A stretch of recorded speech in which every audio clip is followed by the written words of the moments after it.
Hot Facts with Robert Reese. Hot Facts with Robert Reese. I want to play that beat because I was rapping. I was listening to it, but I was rapping at the same time. But I want to go ahead and start this off by letting you guys know that this is a Sunday edition of Hot Facts with Robert Reese. We normally go Monday through Friday, 2 p.m. to 3 p.m.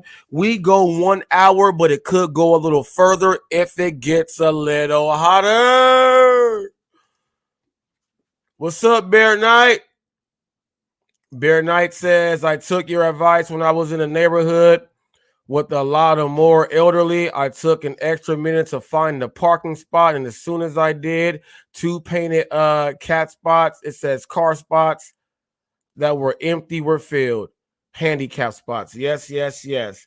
Hey, it goes like that. I want to make sure I'm going to put up my first banner right now. For anyone else out there, the first banner goes to my dad's church, Grace Temple, Church of God in Christ, Moreno Valley, California, located at the Sunny Mead Village Center, 24525 Alessandro Boulevard, Suite A. Make sure when you go in there, you mention Hot Facts. I got to represent my dad and them first because they represent God. We have a learning lesson for a business owner. I'm not going to give the name of the actual establishment simply because when I went in there, he told me nothing is for free, like he's questioning what I'm going to do. Also, they don't have a social media. He's not the real owner, and he was portraying to be the owner. And he did something that anyone with hand-on-hand clients should never do. He took my information out. The other dudes were in the chair, and they were like, oh, no, that's him. He for real. All the people that work in the barbershop are paying a booth space, which means they're paying rent. I said, well, I'm just trying to come in here because I was testing out what he was going to say because he said I'm the owner. So I was going to test him out to see about business and what he knows. He asked me the same question 3 times. I said, are you going to ask me that again? He said, why is it free and what do you get out of it? I said, this is what I get out of it when they come in here and say Hot Facts sent you in. That's all I need right there. Why are you doing it for free? No one does that. I said, because no one does what I do. That's not true. No one's going to do it for free. So he pretty much shot himself in the foot. Then once he went and saw that I am who I am, I said, let me verify who else I am again. I went to my personal training background and said, go ahead and Google this up. He was like, if you are a trainer and all this stuff, do pull-ups. He had a pull-up bar in there, right? I said, why would I do pull-ups inside of your barbershop? Well, if you are really about that business, you would do it. I was like, wow, he's really not an owner. I said, I'm not going to be doing pull-ups inside your place. You can Google me and see what I do. You're not about the business. So he leaves his client sitting in the barber chair. And while he's in the mid-cut, and starts doing pull-ups, left his client there, and one of the other people who pay rent in there left his spot and said, come on, do pull-ups. I said, first of all, I would never leave any of my clients sitting in a chair and go do pull-ups when the attention should be on them. That lets me know he was really not the owner. And I said, well, what owner is not going to want free publicity from their spot? And I said, do you have a card? And this is what he said.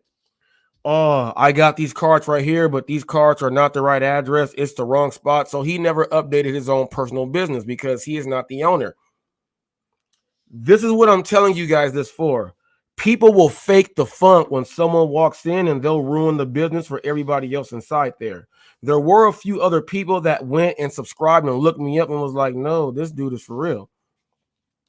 For that dude right there, he just sunk his ship because I will not be going back there to shoot anything.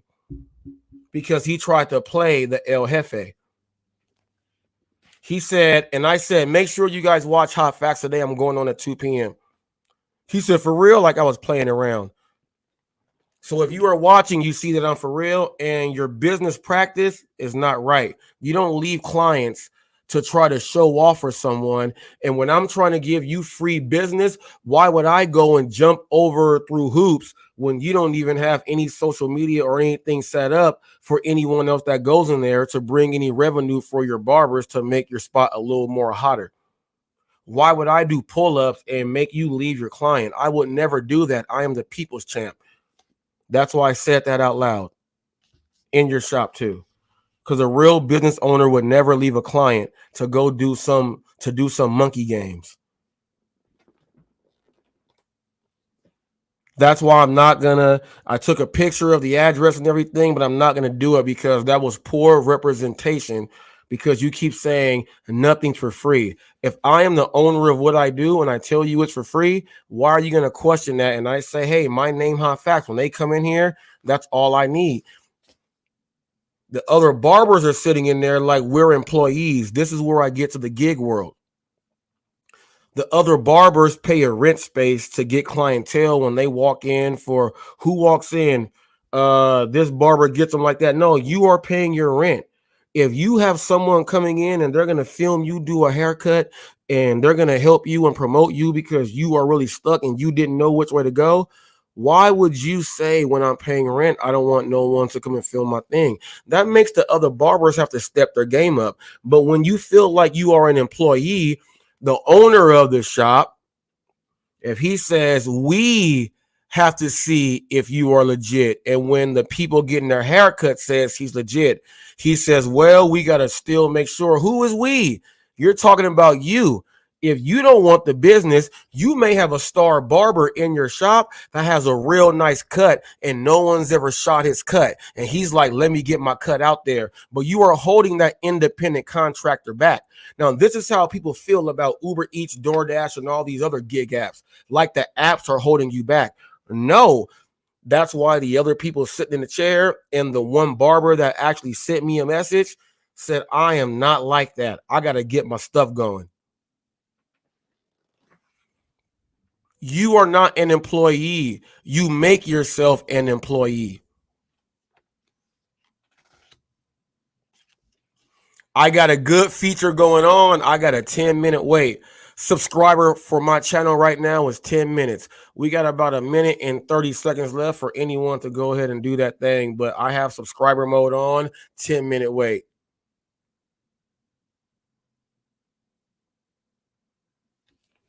What's up, John Paul? I'm giving right now. We're going to go ahead and do. I put the scroll up there. My dad's church, Grace Temple, is still up there. Also, if you want gluten-free Oreos, okay, we got the regular Oreos there, but we have gluten-free. Make sure you head to the House of Oreos. This is someone that, when we said that you can actually be a personal cook in your home, well, this is a personal cook in his home, and he has DoorDash delivery, and they come from him and pick up. Make sure you head to House of Oreos in the Riverside and Moreno Valley area. Mention HotFacts, you get discounts. I'm talking about all types of Oreos, red velvet cake. I'm talking about cookie crumble. I'm talking about all the great stuff. They have them all, and the cheesecake Oreo. Make sure you visit the House of Oreos.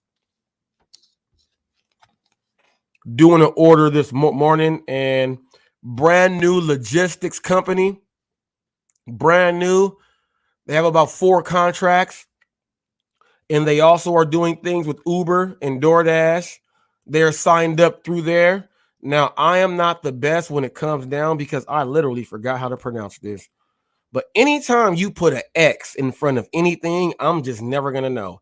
XEJ, ZEG Logistics. XEJ, ZEG Logistics. 201-702-8045 said that I was going to be mentioning them. We're open and we are on top of it. That's what they say. They deliver everything, and they're a small company that some of these larger companies are doing. They have their own LLC, S Corp, and DBA. Had to go ahead and mention that out. Gave them a little bit of some Walmart Spark tips on how you can do it with Uber Eats. Okay. I'm going to give one more right here. Chicago Pasta House. I just ate me a calzone. This is all I have left. A little bit of onion from my calzone. Chicago Pasta House, the best place in all of the IE, might even be in Southern California. I eat there. Literally, it's right here. Ain't that good. The onions even taste that good. They have the best deep dish, the best everything. Everything else is authentic. Anything you name Italian, for real Italian food, make sure you head down to the Chicago Pasta House. Let me give you the direct address. 24667 Sunny Mead Boulevard, Moreno Valley, California, 92553. Okay? Phone number 951-924-5777. This place is so busy and literally the best pizza of all time. Literally. Head down there. And I'm not just saying that. I eat it. It's right here. I'll go get the whole box from right there. I eat it. Okay? I'll shout out the other places in just a little bit. Let me switch this. Let me go ahead and put you guys up on here on the Hot Facts.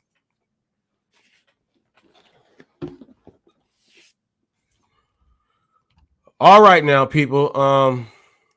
I've been bamboozled. I've been hoodwinked. I have been scallywagged. Before I do this, make sure all your football teams are doing well today. Baseball, hockey, everything. I jumped the gun. I false started. The video that I put up in the short was it was literally I jumped the gun. It was not Pedro. Pedro is upset. He says that I made it up. He sent me a message yesterday after the one that I did my live on yesterday. And it's like a whole essay long, and I just stopped reading it. I tried to call him,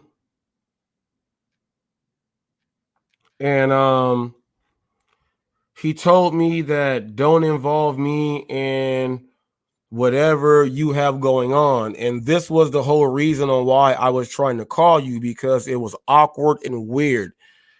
If I know my enemy's normal tactics and I'm like, this is way off, I'm like, man, I got to call you, because like it's either this is you, but this is not you. And if it's not you, we got to figure out who's doing this to you. That was the only reason for that phone call. He left me like a full preamble. And Pedro, all I'm going to say is this. I didn't even go in and read your whole preamble. I thought it was you during my live when we questioned it. It came out to be always cherry pick. And that is what he did. So I said yesterday I was hoping that you get on so I can apologize to you for disrupting your sleep. I'll just do it right now. I apologize, man. That wasn't, I thought it was you. I was hoodwinked. Now, for the people that came on to the live and were actually real people,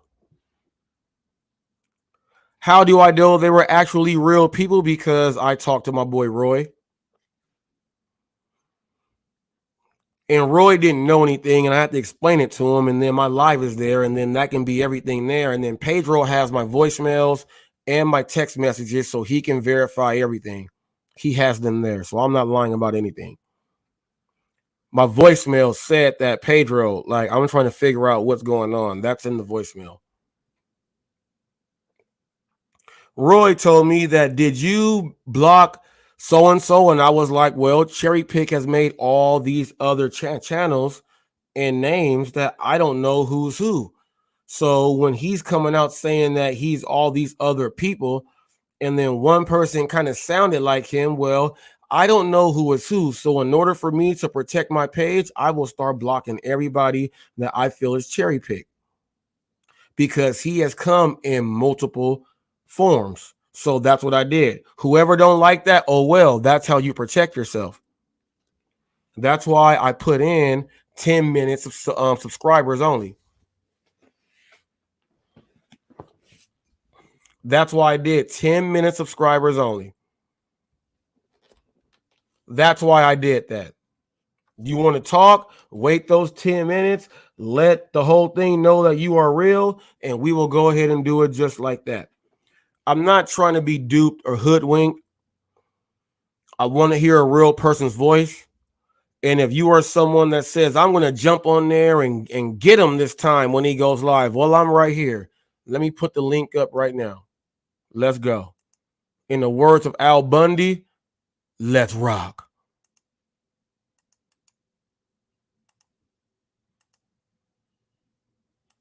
Let's go. Why would you call someone at 2 a.m.? No, I called him at 11 a.m., 11 p.m. In California, people are just now going to the clubs. 11 p.m. I called him when everyone is up. I didn't call him at a weird time. The link is there, though. I wanted to, the people that I did block who were real, I wanted to get up here and apologize to you guys for blocking you. The way you came off, you were cherry picked. Okay? The way you came off on how all of this played out, I thought you were cherry picked because he's been hiding and doing all this other stuff. You guys don't know that he pulled up the same picture with the cross on here in the background too, and he came on 7 different names in the background. So while me watching that and not letting them on screen, you guys don't see that in the background of my StreamYard. All you see is what's going on YouTube there. I was blocking those out by not even letting them on. Then all the other stuff, and then boom, boom, boom. So that's how I was protecting my channel, and I will continue to do that. So now, if you want to come up here, show your face. There will be no if you want to come up here and talk, you have to show your actual face. I will not let you up unless you show your actual face.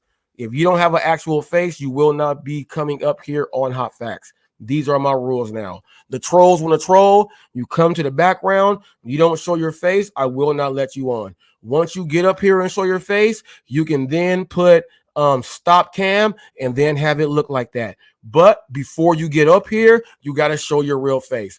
I am putting in these extra rules now.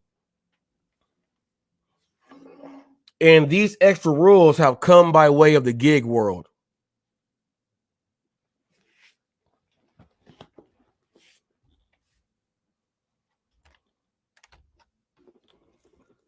The world that literally I'm teaching everybody else what really goes on. And you know what was crazy in the barber shop? I said, you guys don't have anyone bring in food. You guys don't order food, Uber Eats, DoorDash, or anything. He was like, nah, every now and then.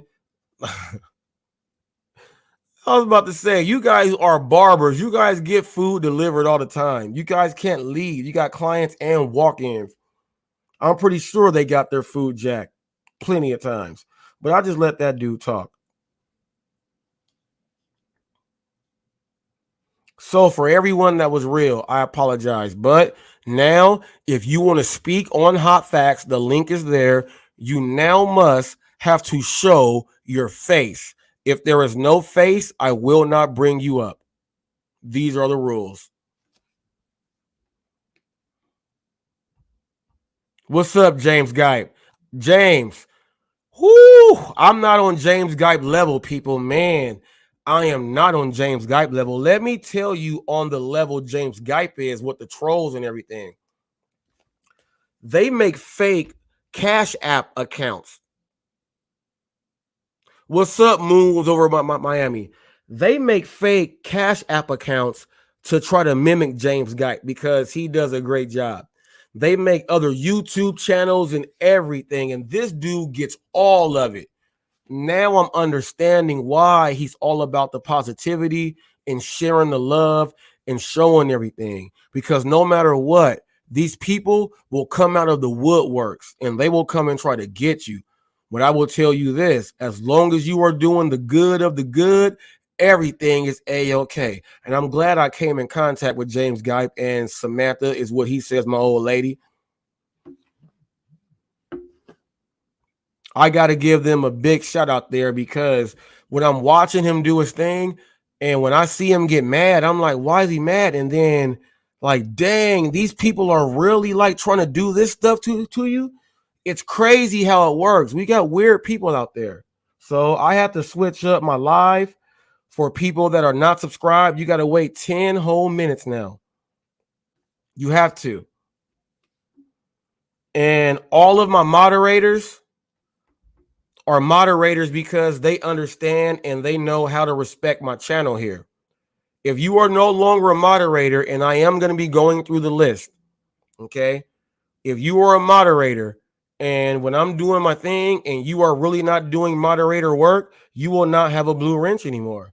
I tried to be nice and give those to people who I felt that they were going to do it, but I gave them to some people. One dude turned his back and one dude started questioning me about some nonsense without even doing any research, but he's supposed to be a moderator. So now he's X'd out. And I will be going through my list every single time to see who has one.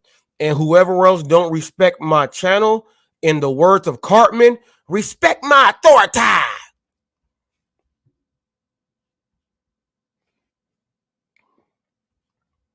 I have to. That's just the way it is. Some things will never be the same. That's just the way it is. Yeah, yeah. That's what it is. All right. So I know people want their they want their channel posted up here as showing your link and all that other stuff. I'll tell you this here. Roy, Real Talk with Roy is not a moderator on my chat channel at all. And people are like, well, Roy don't have a blue wrench. Why? Roy speaks as freely as he can speak. Why would I give him a wrench to moderate someone's speech? That doesn't make any sense at all. So that's why Roy don't have one, because it don't matter to him. It's like Flex working inside a super metro area. I don't bring in Flex because it don't matter. That's why Roy don't have a blue wrench, because Roy can say whatever he wants to say. So I can't have him moderate someone and kick someone out. And then people are like, well, Roy's a hypocrite. He says whatever he wants. That's why Roy don't have a wrench. So you guys cannot use hypocrite status on him. I know who my people are. I know who they are. Okay? I know who they are.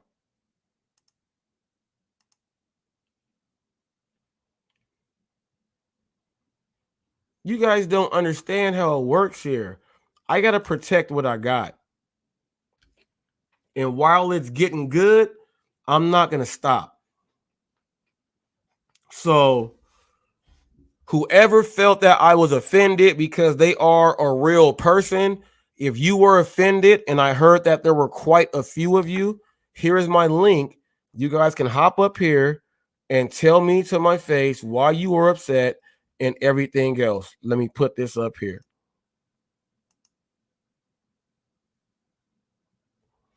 There it is there. If I blocked you and you were really trying to come in and do what you were trying to do, here's my link. Be angry at me right now. Come and talk to me. I'm sitting right here. Anybody else that wanted something to say about yesterday? I know that Ghost may have had a few things to say, but I was on one. And if Cody or anyone else wants to say anything, the link is there. Click it. I'm going to sit here and drink this water.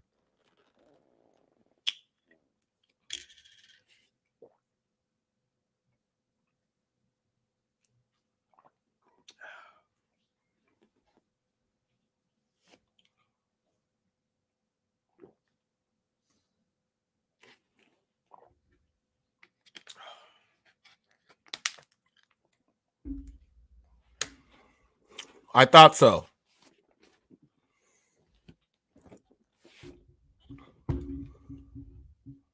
With that being said, I hope, Pedro, right now you're watching this and you are understanding that I never meant to bring you into any of this, but they actually used you.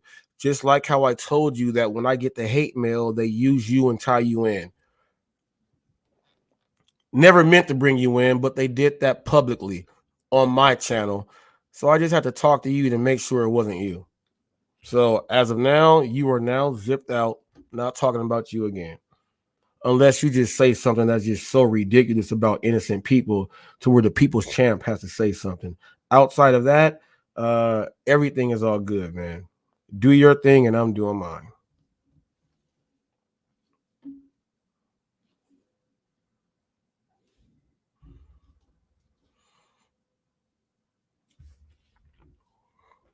To cherry pick.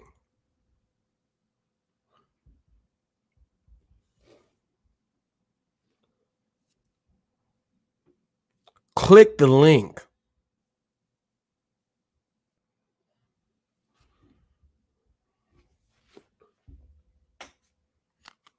Make sure you guys do station identification. You guys know that this is Hot Facts with Robert Reese, people. Hot Facts is much more than a brand. It is the truth behind what we stand for. Okay? Gonna put up this next scroll right here. The next scroll we are going to put in. If you are looking for furniture, head to the Furniture Helpers. The best prices in Movale. Head over and mention Hot Facts with Robert Reese. 12235 Heacock Street, Suite A, Moreno Valley, California. Monday through Saturday, 10 a.m. through 7 p.m. You mention Hot Facts, you get a discount on your furniture. Let's keep that scroll going.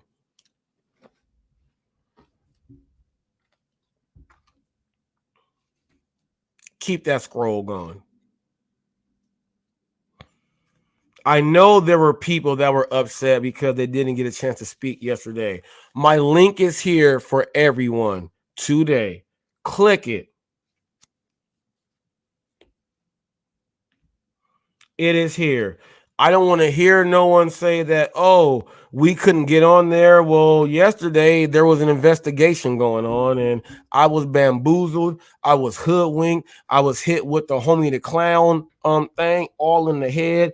I made a fool of myself by putting up a short and made all you guys laugh. Even though I did get some good views off of it, I made all you guys laugh. And it was, I was the butt of that joke. I'm pretty sure Bud Soda was laughing at that. I was the butt of that joke. But this was a real joke, though. And now the link is up. What's up to Ricky Knight? I'm not gonna go back right now and go through all the people. Actually, can I do it now to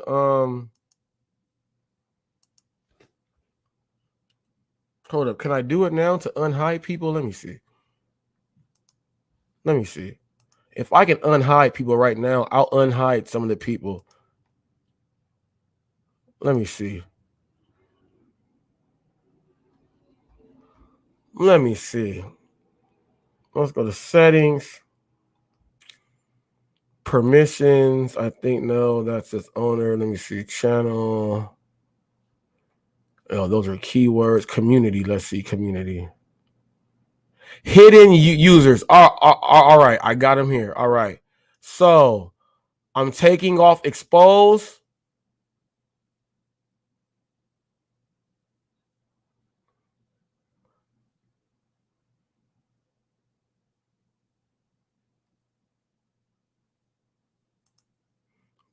Why is 76 red pills there? Dashing trader. I heard you were a real person. I'm gonna take you off now.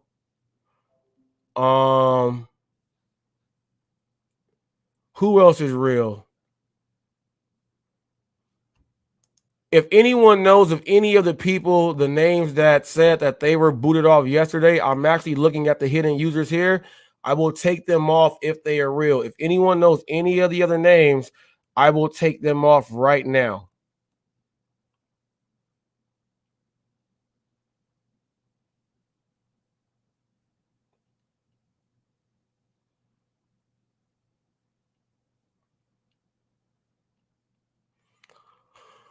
So I'm just taking off those two. Then let me see. There is a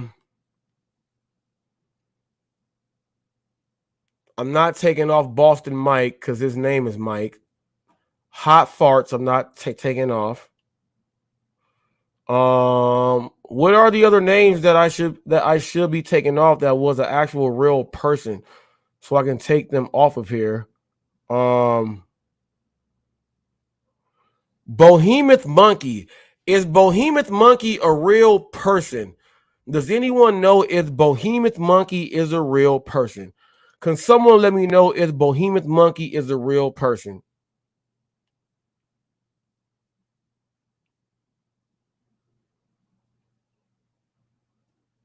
Can someone let me know?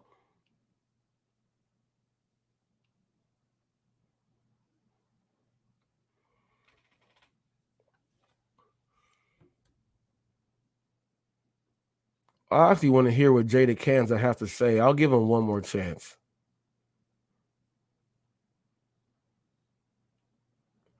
Let me see. Behemoth Monkey. Will someone let me know if that's a real person?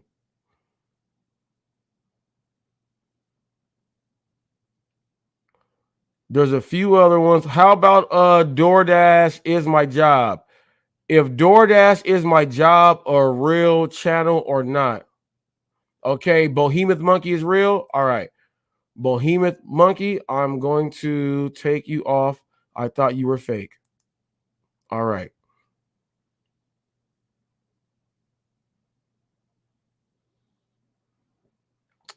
What about DoorDash is my job? DoorDash is my job is the whole name. Does anyone know if that's a real person right there?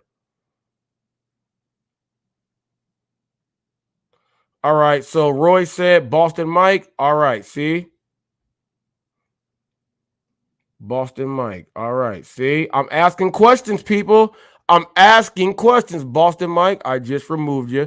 Once I get done with this and I hit save, every single person is going to be saved and you guys will be all the way up and doing your thing. I'm asking real questions, people. So, but DoorDash is my job. Does anyone know DoorDash is my job? Roy said DoorDash is my job is real. All right. I'm going to hit save right now. All you people refresh this live. You should be able to do it, but now you got to wait 10 minutes before you can talk or do whatever you got to do.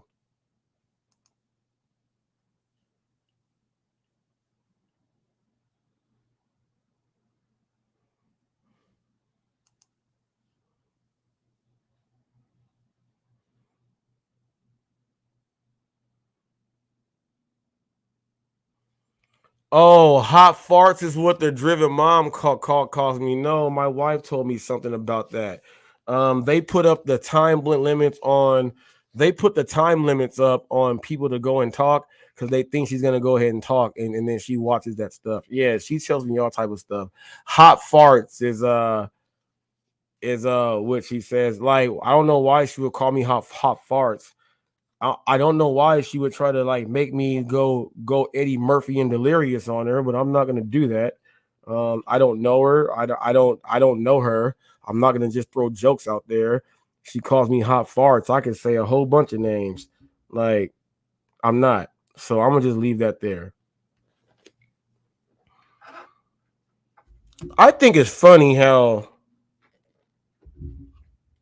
like especially if the women don't even know and they are with the dude and they don't know what someone was doing from the time they jumped in, and if they actually go back and watch the dude from when they jumped in, the wife would have been on the complete opposite end. Like you guys have just been jumping up on him. But you know, when you're married to someone and all that, you got to kind of go and jump on the other ship to make sure that you are riding that side. But if she actually wants to go back and read the book, I guarantee they're gonna have some discussions about, well, what the hell did he do outside of you guys coming at him?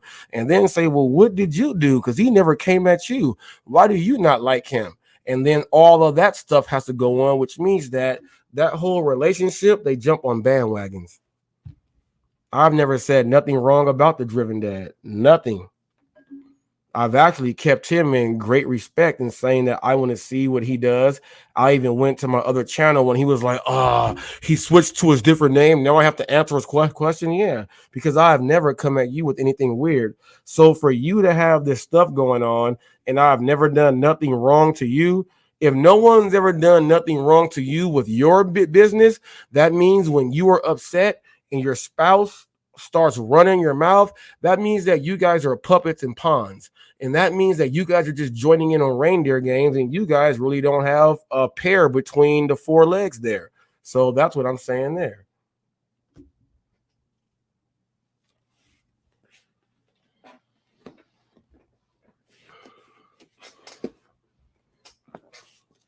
So I am not going to be dissing someone else's wife because they want me to start doing stuff like that. But you see, the funniest thing is I put up one little video in the YouTube world as far as the gig world with my wife running on a treadmill. She runs at a 9 speed and runs 3 miles at a time, and she doesn't take a break at a 9 speed at 3 miles at one time. I have a whole other channel with hundreds of videos of me and her working out together. So when you guys make your little comments and you guys literally like you want me to say something, but the only thing you guys can pretty much say is she wears workout gear when she works out. So I'm not going to be dissing anyone's wife. I'm not. Because I have videos with my wife with boxing gloves on targeting mitts. She knows a 1-1-2 left right duck. Let's slip this. Let's go ahead and do all. She knows all that stuff. So I don't have to say anything. So to have someone's wife call me hot farts, you are trying to provoke something to go your way, and I am not going to do that. So just like how I told Mr. Bet on you, if your wife is going to be out there calling people miserable human beings and stuff like that, you know my show has no boundaries with that. So just like this here, if that is who is hot farts, just stop it, please. Just stop it. I'm not going there. I don't know who you are. I called your whole thing Coffee in Colorado, the real name of your show. And I left it there. So just leave it there. And I can be hot farts because if you drink coffee in Colorado at 6 a.m. in the snow and you just woke up, when you first drink your coffee, I don't care if you are a man or a woman, you are going to have the runs and the squirts, and you go have to go ahead and drop you a major deuce. So I can be hot farts because guess what's going to happen? And I'm going to use a nasty word. Your twat is going to stink.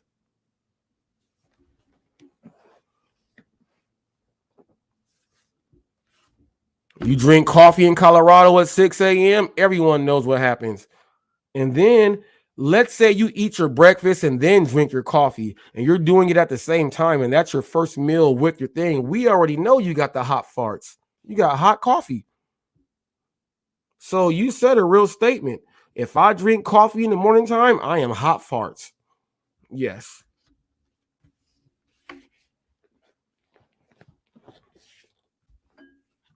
Everyone has hot farts.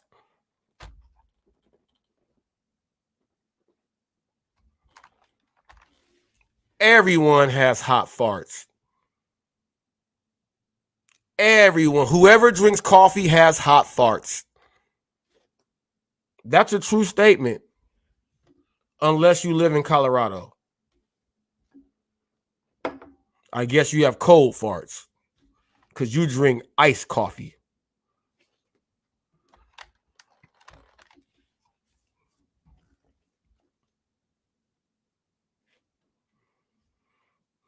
I know they're bullies there, Cody. I know they're bullies. I know they try to do all their stuff because they are trying to get me to not be a part of the gig world, but it's kind of hard since I've been doing it before all of them.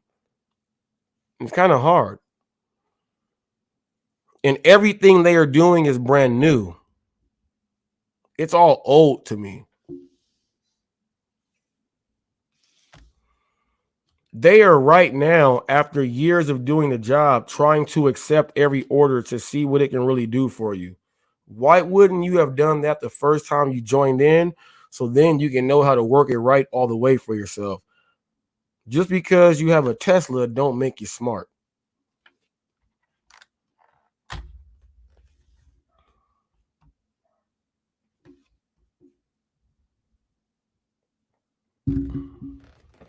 So I'm done with that. But I'm just going to say this. If this is a battle about business, about like literally better business practices to make sure that you can make more, how does it get to the point to where people tell people that this person's a clown because they're just promoting better business practices? And if you promote better business practices, how are you a bad person? And if you join on the bandwagon, when you break down all the layers and they say, well, dang, when we break down all the layers, he's just talking about better business practices. Well, he talks about all of us, but look, I did my research. You guys just did this, dude, but ain't nothing switched about what he's doing. So his better business practices, what's the issue? Because this is what we can all do to get better. What is the problem with better business practices for you individually? What's so wrong with that? Oh, you don't let us tell you how we want you to. You don't do it how we tell you to. You do it like someone else. So what? So what?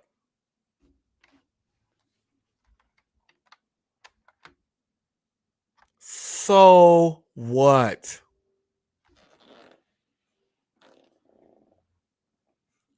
You guys call names, you throw shots, you make racist comments because before no one would ever speak on anything.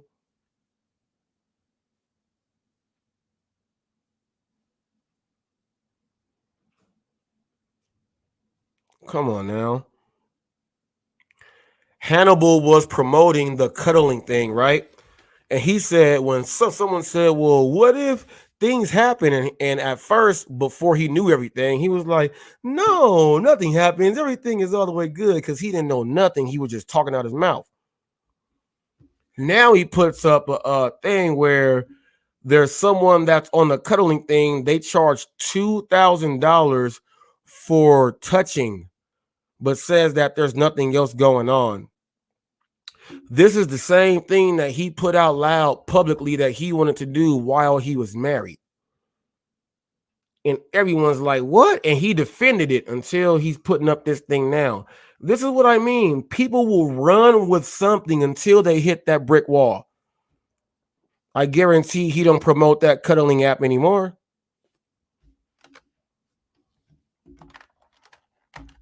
Guarantee that.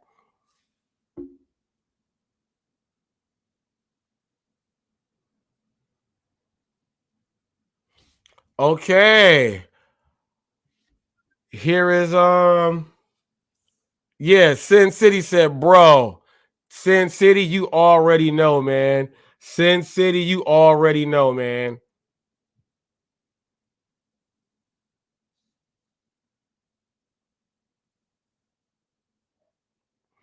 Jada Kanza, Driven Dad, I see you waited your 10 minutes. Driven Dad makes this. Look, it don't matter. It don't matter. It don't matter.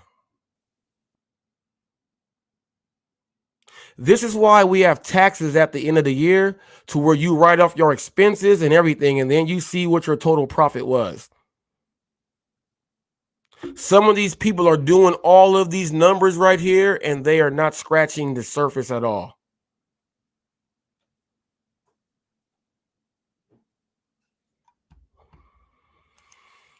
Hot Facts Sucks AD is someone's name. We all know that that's Cherry Pick. So click the link, Cherry Pick. Jerk!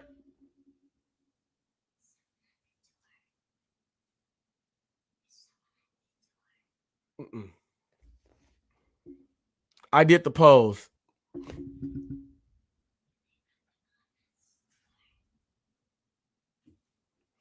Let me show it again. Let me do the pose.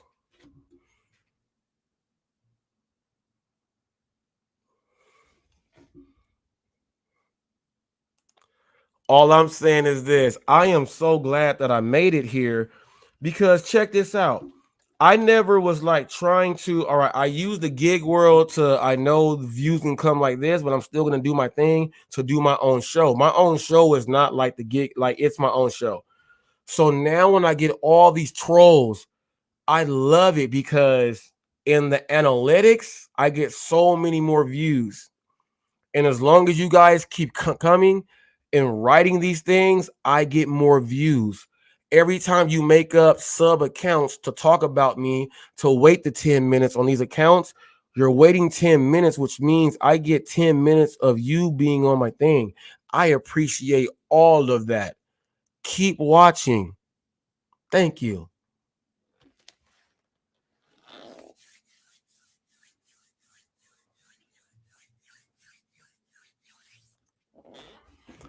Thank you.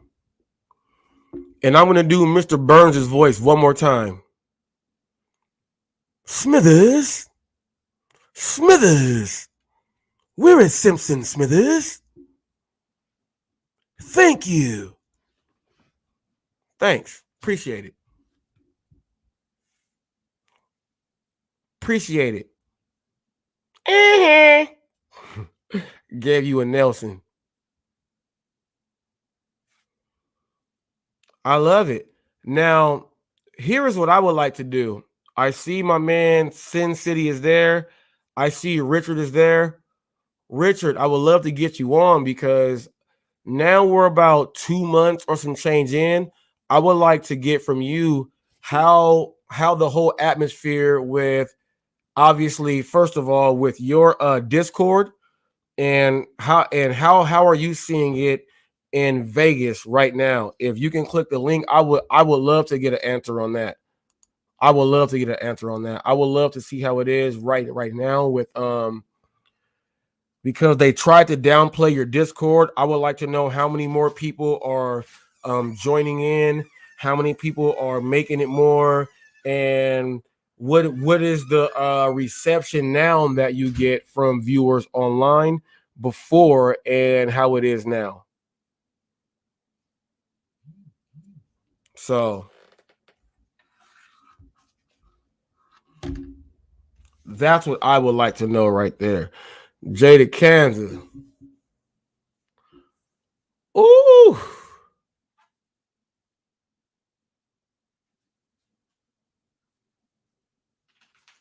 What the hell? It's more than you made. That's why you're going back to a W-2. What the hell? What the hell? What the hell are you talking about? What are you talking about? What are you talking about?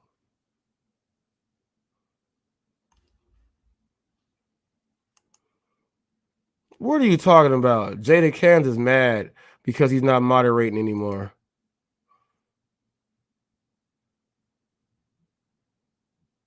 Jada Kansas mad because he's not moderating anymore. I don't get it.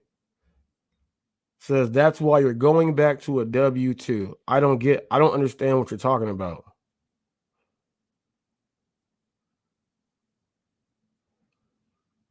I have no idea what you're talking about, Jada Kansas.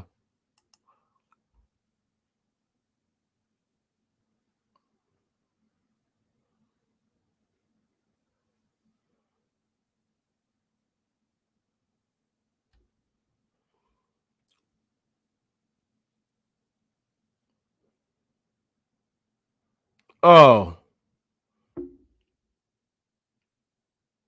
oh, all right. Tony Grands, my man. People, Hot Facts has, we got stuff planned, people. We got stuff planned here on Hot Facts. You guys thought that all the doors were shut. We got something big coming on Hot Facts. My man, Tony Grands TV, an original, people. An original. Sin City is right here, my main man, because this is one man. Because now we got 2 months in and some change, Rich, and literally, you know, you got a chance to really see. Now you got a chance for the people's reaction to everything. I have not been able to ask you this, so I would like to know if you remember the 3 questions I asked before you hopped on. All right, so I would like to know from when you first start doing the thing, from the difficulty with the people coming in. Go ahead. Okay, so let's do one at a time. So, all right. For one, hey guys, hi everybody. How's everybody yes, doing? Hey, people, Vegas is in the building. I hope all you top dashers are killing it out there. All of you non-top dashers who are sitting on the sideline watching the game, you can be a player too. Your chance will come in November. So, what were the questions? All right.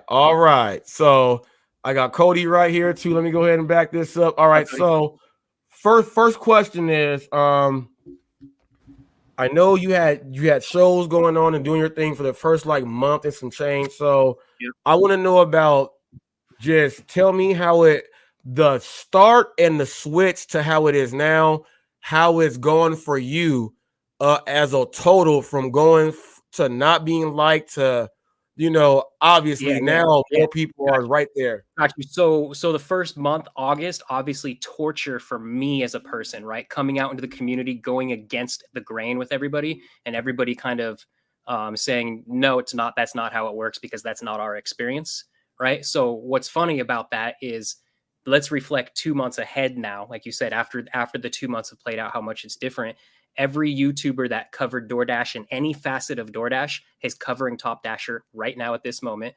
The main conversation on their channel is Top Dasher or large order program. So I just think that it's really ironic and good at the same time that it took one individual to really sway the thought of all of the other people. And now if you go into YouTube right now and you type in Top Dasher, you no longer see negativity on it. You see all of the brand new people in the last month that have pushed content into it, which we have hundreds of videos and we have thousands of hours of content now with Top Dasher in a positive light. And this didn't exist in August. September, wildfire. October is going to be even more wildfire, because more people are going to see the positive content that's happening on it, and that more people are talking positive about it.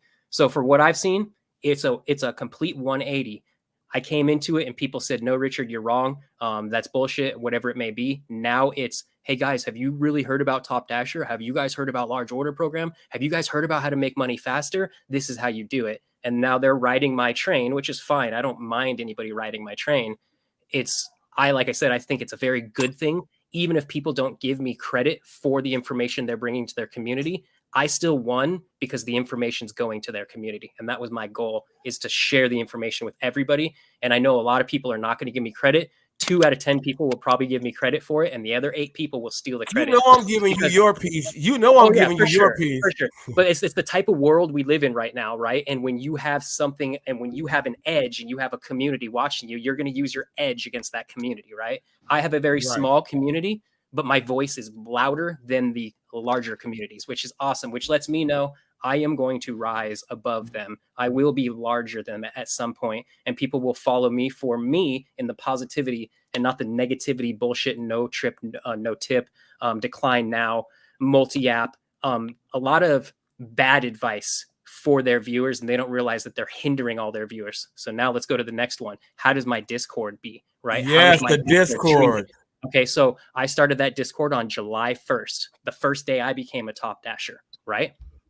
So actually June 1st was my first one. So sorry, I lied right there. 2 months Top Dasher. I did Top Dasher for 1 month and I said, okay, it fucking works. I helped other people in Vegas and I said, let's make a program. Let's do this. Let's actually throw it out there into the universe.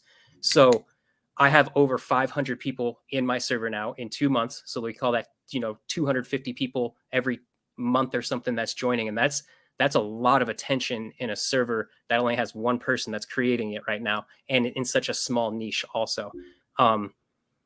That server is running very positive. Everybody that joins is very positive and has motivation. So whatever I've done in my videos has motivated individuals to come in with a certain presence or a certain expectation is, hey, I want to learn also, and I want that kind of style account. And that's awesome because we don't have people coming in saying, well, this is my experience and I don't believe what you're saying. We don't get confrontations and conflictions going on inside my server, as opposed to a lot of other servers you may go to. I don't want to speak for them because I don't really know, Right. honestly, because I don't join other people's servers. I don't really watch other gig tubers. I just do my own thing. I even did it with guitar. I don't join bands and all that stuff. I just play guitar. Been doing it for 20 years practically now, and I love doing it every single day. I'm not going to have any other person knock me off of my lane, right? So DoorDash is the same thing right now. And Top Dasher and Large Order Program, or the perks of Top Dasher, and learning about how the algorithm works is my game right now. And a lot of people are going to come into it and try and be like, oh, finagle this, finesse this, and say that they helped their community. But it all stems from one individual. And I'll give credit where credit's due. I'm not the first one that obviously came out with this information. You did. You were one of the first people to come out and tell the public. But I was the first one to really layer it in a certain, exactly system that really captivated the audience at that point.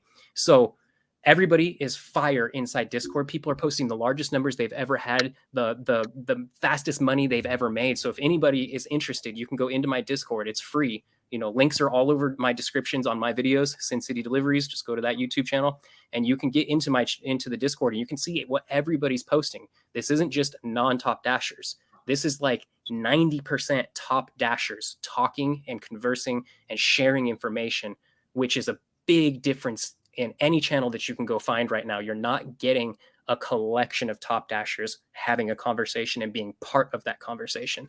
It's things like this, where we have to have this conversation, but the other side is separated and they have to listen to us. You know what I mean? It's like you can join the conversation with us in my server. You can join the Top Dasher conversation. You can be part of the group of people that have not even had Top Dasher for more than 32 days now, 33 days. Some of these people is the longest they've had it. Some people, the longest they've ever had it is 2 days. And this is day 2, So I've seen on average, a lot of people out there are making over $100 in 3 hours to 4 hours is like the common that I'm seeing on any and everybody kind of going into the system. And these are people that don't even have much skills or traits in learning how DoorDash works, but we are helping and motivating and coaching those people to look at the correct stuff, to look at your account in a correct way, because your account is a different account. It's not the same as it is for a non-Top Dasher account, right? You receive completely different orders, different tips, different locations, different stores, different mileages, different routes. Like it's completely different.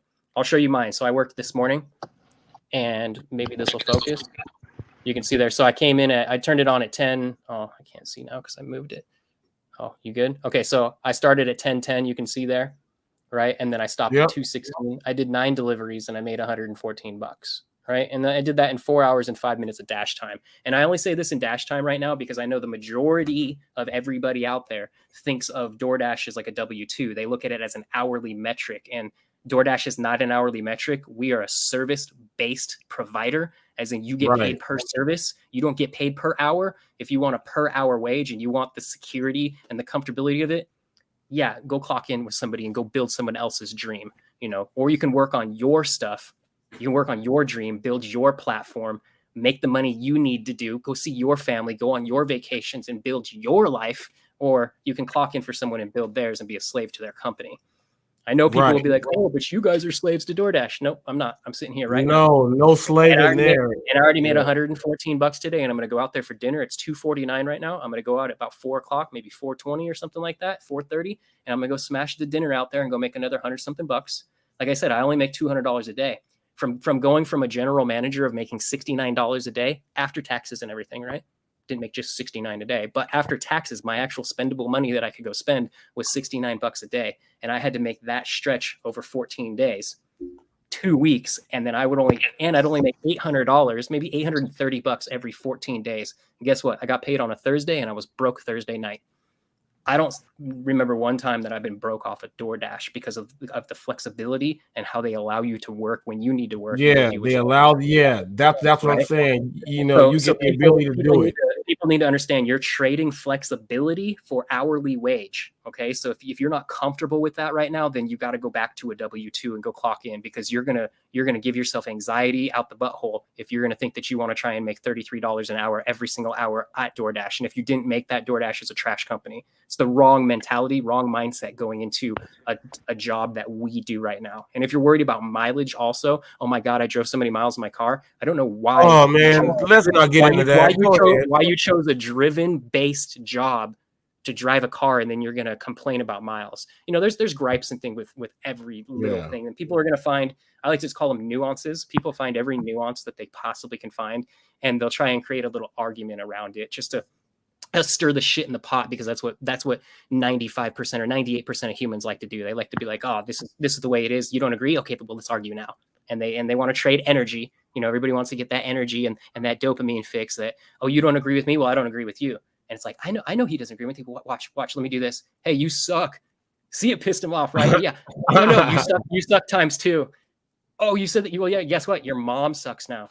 And see, and it's just like, dude, it's ignorance is what it is. Just ignorance bickers with ignorance. So I got a question for you right here. Go ahead. Well, let me ask you this now. Have you gotten anyone before they even go on to sign up for the app? Have you gotten anyone to go to your Discord first before they sign up to go drive? I can't say a definitive yes to 0 deliveries, but I've had people that have joined my server with less than 50 deliveries, 7 deliveries or something. Like they have just started, but it's almost like they did their first few shifts and then they went to YouTube, obviously, while they were probably dashing, and they're sitting in a parking lot and they're like, how do I make this work better? And you know, the people that are posting consistently are going to get rewarded. So my content's going to pop up.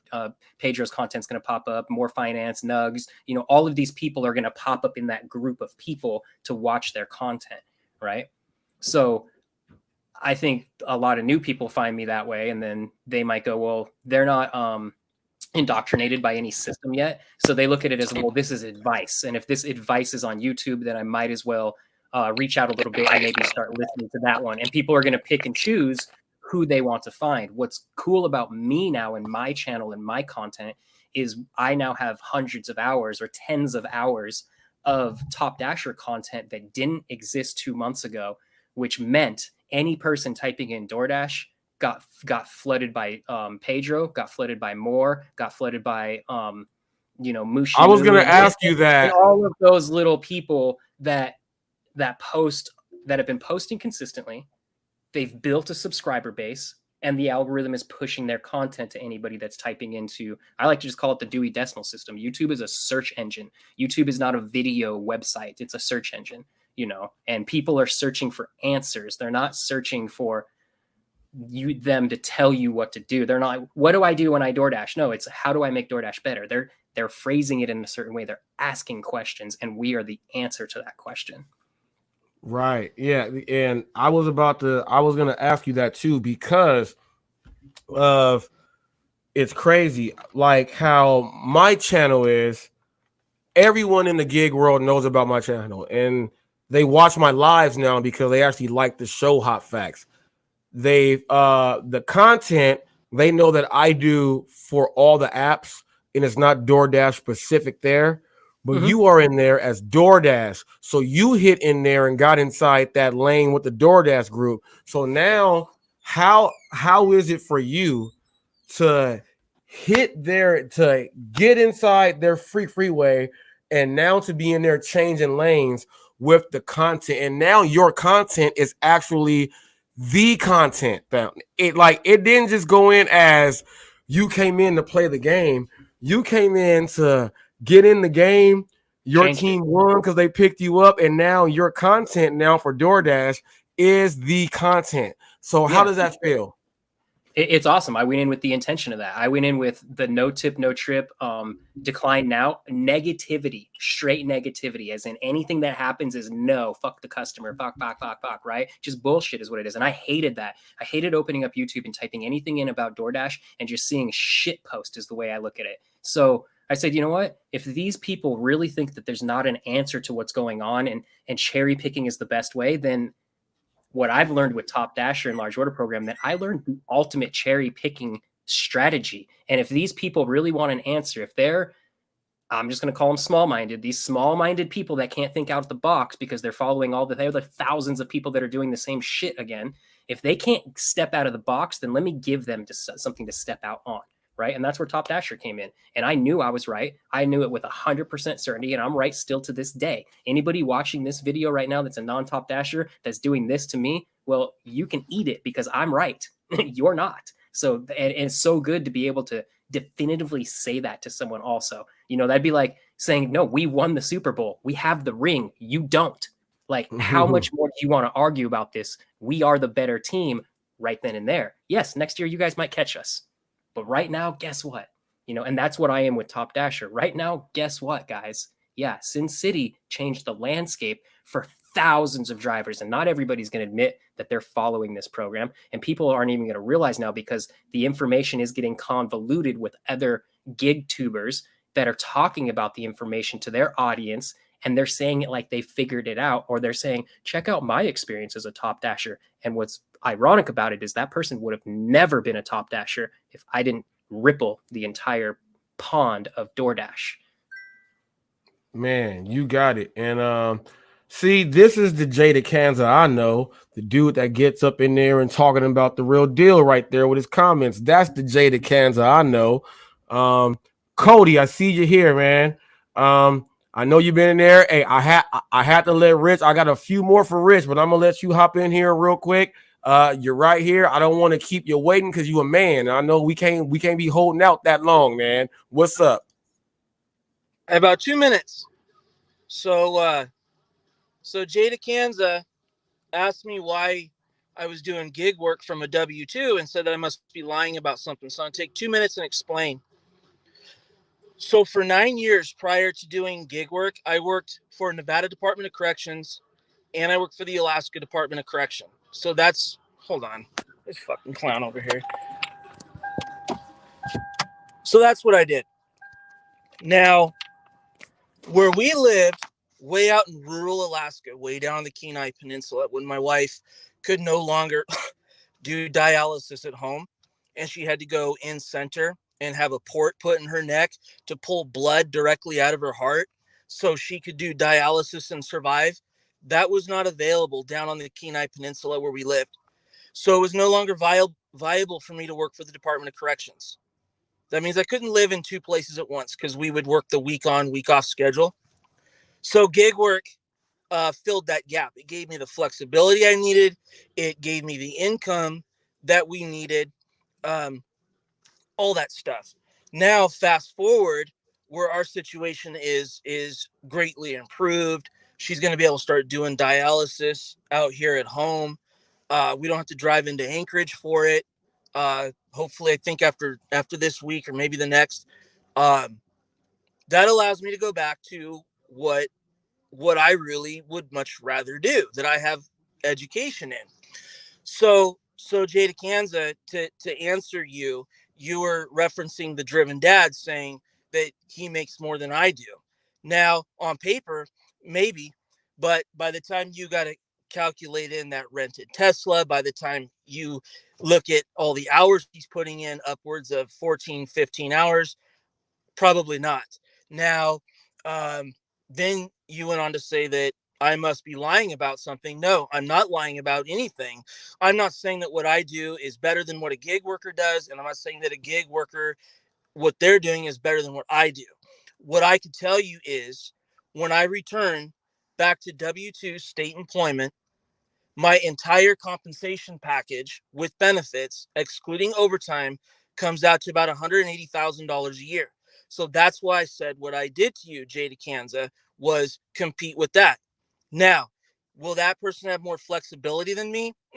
I don't know. If you're working 12, 15 hours a day, no.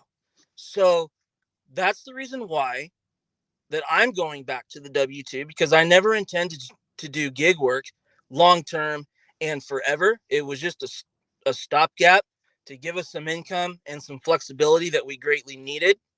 It provided that, and it's done what it's needed to do. And now I'm going back to my roots, and that's it. There's nothing bad about that. It doesn't make me a failure. And when you throw in stupid comments like, well, it's he makes more than you do and I'm a liar, well, no, not really, when you look at the entire compensation package. Okay, so that's all I have to say about that. I just wanted to clear that up with Jada Kanza. So that's all I have. Man, Well, and well said. yeah, ain't hey. I almost want to kind of cherry piggyback off Go of his ahead. last statement there, is how people compare wages against another human being. Like, you shouldn't be comparing wages across zones, across cities, across states, because wages are different in any city and state. The only time you can truly have that That was my argument, wife. I know y'all heard that. My wife just got an order. I don't know if y'all heard Uber Eats go off. That's my wife getting ready to go do her thing. Diamond driver, people. The only time people should have that type of argument against wages. So if you're going to compare how much money you're making against the individual sitting next to you, should be literally when that individual is sitting next to you and you guys are doing the same job in the same zone, in the same region. Now, this also comes in. You guys would have to drive the same car because you guys need to get the same gas mileage. It needs to weigh the same amount of weight. Like, everything needs to be the same if you really want to get into the nitty gritty of comparing what true wages are against somebody, because expenses for everybody are going to be percentages different. And if you want to say, $10 is greater than $5, you're correct. But, 0.03 is also greater than 0.01. And that might be 0.01 to 0.03 might actually mean $100,000, depending on what business you're running. So when you start nitpicking people's wages and saying that I make more than you, well, dude, I could go out there and work 10 hours this week. And you can go out and you can work 40 hours and you're going to make more than me. It doesn't mean that you make more money than me. You just, I have a question. You put more time in, so you got more out. So I don't think you can truly have that argument unless you guys work the same amount of times, same exact days, during the same exact model, and then compare wages at the end. And then you can have a true argument in who made more or less. I have an idea. How about people quit using their income as a source of measurement? Measurement of your life and what you have going on in your life. Too many people, this is what I see all the time, and I've been saying this shit for the longest time, that people want to judge the way their life and their wealth and what they're worth by how much you're making in your pocket. I don't give a fuck if you could have. And what's current, which is bullshit, because what if tomorrow, okay, you made more than me today. What if tomorrow I go make $178,000? Your tone's going to change tomorrow because I made more money than you now. And it doesn't make that all in one lump sum. So that's why I don't. It's arrogant and ignorant to have that type of conversation. Yeah, and let me get Roy to the floor right here. Roy, go ahead. Get your 2 minutes in. And it means dick at the end of the day, because you could make $2,000 all day tomorrow working your 15 fucking hours. You could turn around and fucking die in a car accident the next day doing the same fucking work you just made $2,000 on.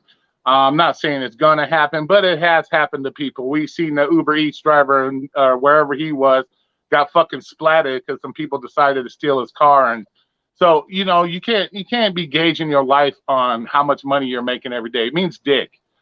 Take me for example. I almost died twice. You think money gives a fuck about your life? Money don't mean dick. And too many people are gauging their life and their worth and how cool and awesome they are is because they can do $300 on DoorDash. Who gives a fuck? Anybody can go out and drive DoorDash, large order program or not, and still make $300 fucking dollars on it. It's not in some goddamn special trait that you just happen to be born with that you can go out and drive and make $300 on DoorDash. Who gives a shit? You know what I'm saying? Come on. People need to grow up and quit this arguing back and forth. We know we already got our cliques out there. This clique is here. This clique is there.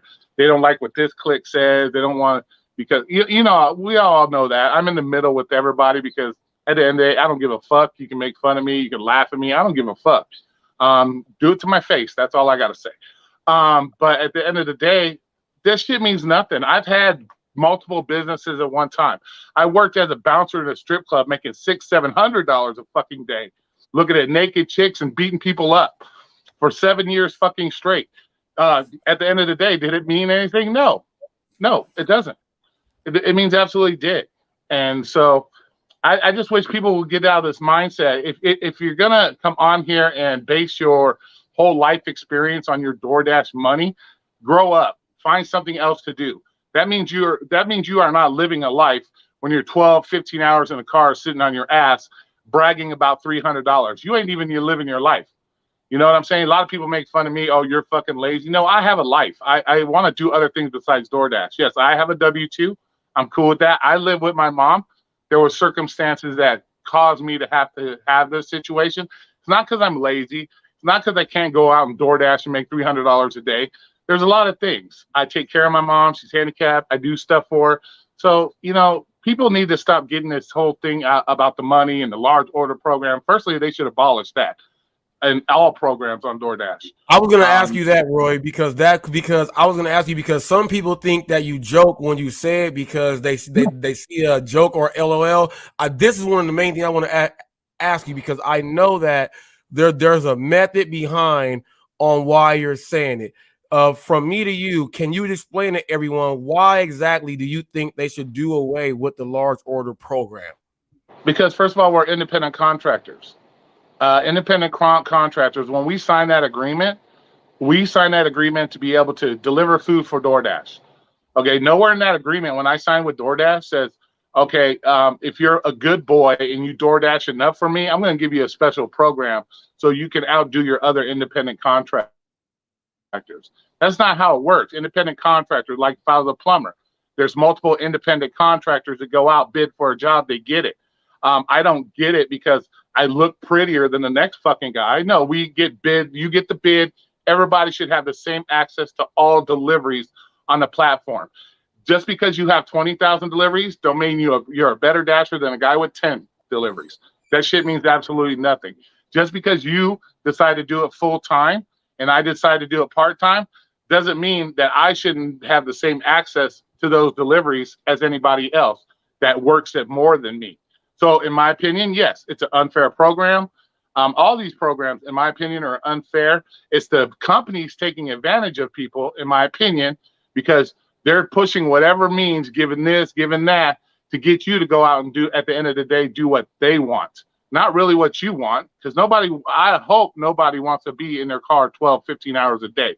I hope nobody wants to ruin their car and have to go buy new cars every 3 years because you wore your shit out. I hope that's not it, because that's what DoorDash wants you to do, is do what DoorDash wants. You're not doing what you want. You're doing what DoorDash wants. And at the end of the day, all those programs should be eliminated, and we should all have the freedom and access like any other independent contractor to get the same work. Not because I do it this more, I do that more.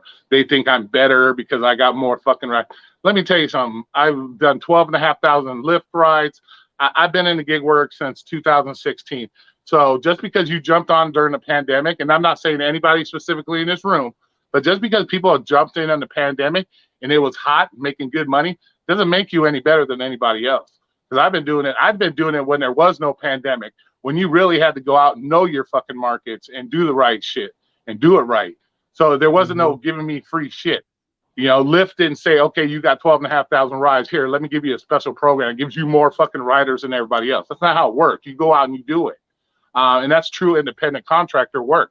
This giving out special programs, giving out special, in my words, it does. And in my opinion, if you're relying on a large order program to make this $300-400 a day, you would never make it as a regular dasher without the program. There might be some that could, but right. You're bragging. I made $400. I don't agree with that, because I did it for 17 months as a non-top dasher, making exactly. $200 a day. I still do. Yeah, you can still do it. But you're not out here bragging about it like everybody else either. You went out, you did it, you proved your theories, and you're doing what you're doing. Everybody else is on here, oh, I can make $400 in 6 hours. Well, you wouldn't make that $400 in 6 hours if you didn't have that special program in the first place. You would have to be doing it like for the whole board. My next question for the three of you guys: how long do you think DoorDash, in your own head, how long do you think DoorDash is going to keep up with these individual programs themselves? That's opened up to all three of you guys. Whoever wants to go first, go ahead. Go ahead, Rich. As long as the customer keeps paying. Yeah. As far as I'm concerned, when it comes to these programs, DoorDash will keep the programs. They're just going to tweak it to where it benefits them the most. Like the large order program, we know DoorDash watches these videos. They watch YouTube. They're not stupid. And they see everybody jumping on the bandwagon, large order program. How long is it going to think before DoorDash says, we got something here that we can take advantage of? And I wouldn't be shocked 3, 4, 5 months down the line if it's a program no different than Top Dasher. You're going to have a specific acceptance rate. You're going to have to do whatever it is to keep. That's what I'm saying. That's what they did when Decline Now came out, and they said, you guys should up the rate, so you guys should pay us more base pay. It was $3 at that point, if you guys remember, right? Every order of just base pay was $3, and then they did, well, if you go under 4 miles from the store, it'll be $3. If you go over 4 miles, then it'll go up to like $4.75 to higher, depending on the miles farther away. You guys remember when they rolled out that little program for a while, and then just kind of disappeared? Nobody really talked about it because it didn't really work.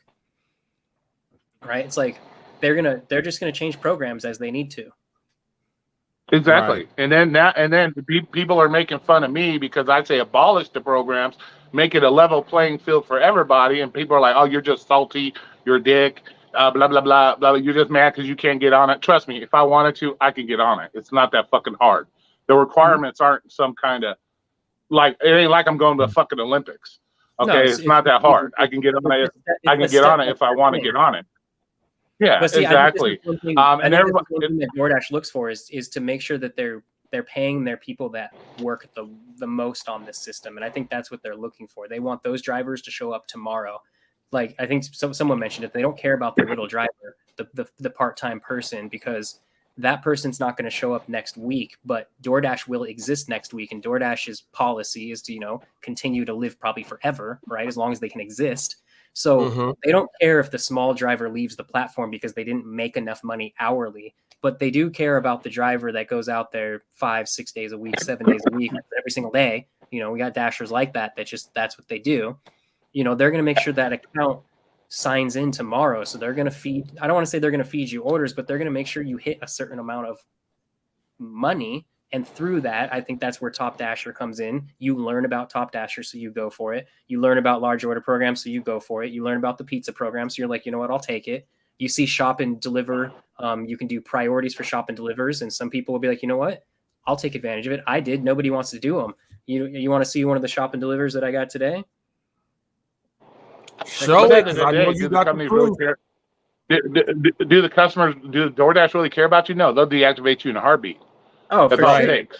For sure they will. You know what I'm saying? So they really don't. They really don't give a shit at the end of the day. What I mean by yeah, everybody.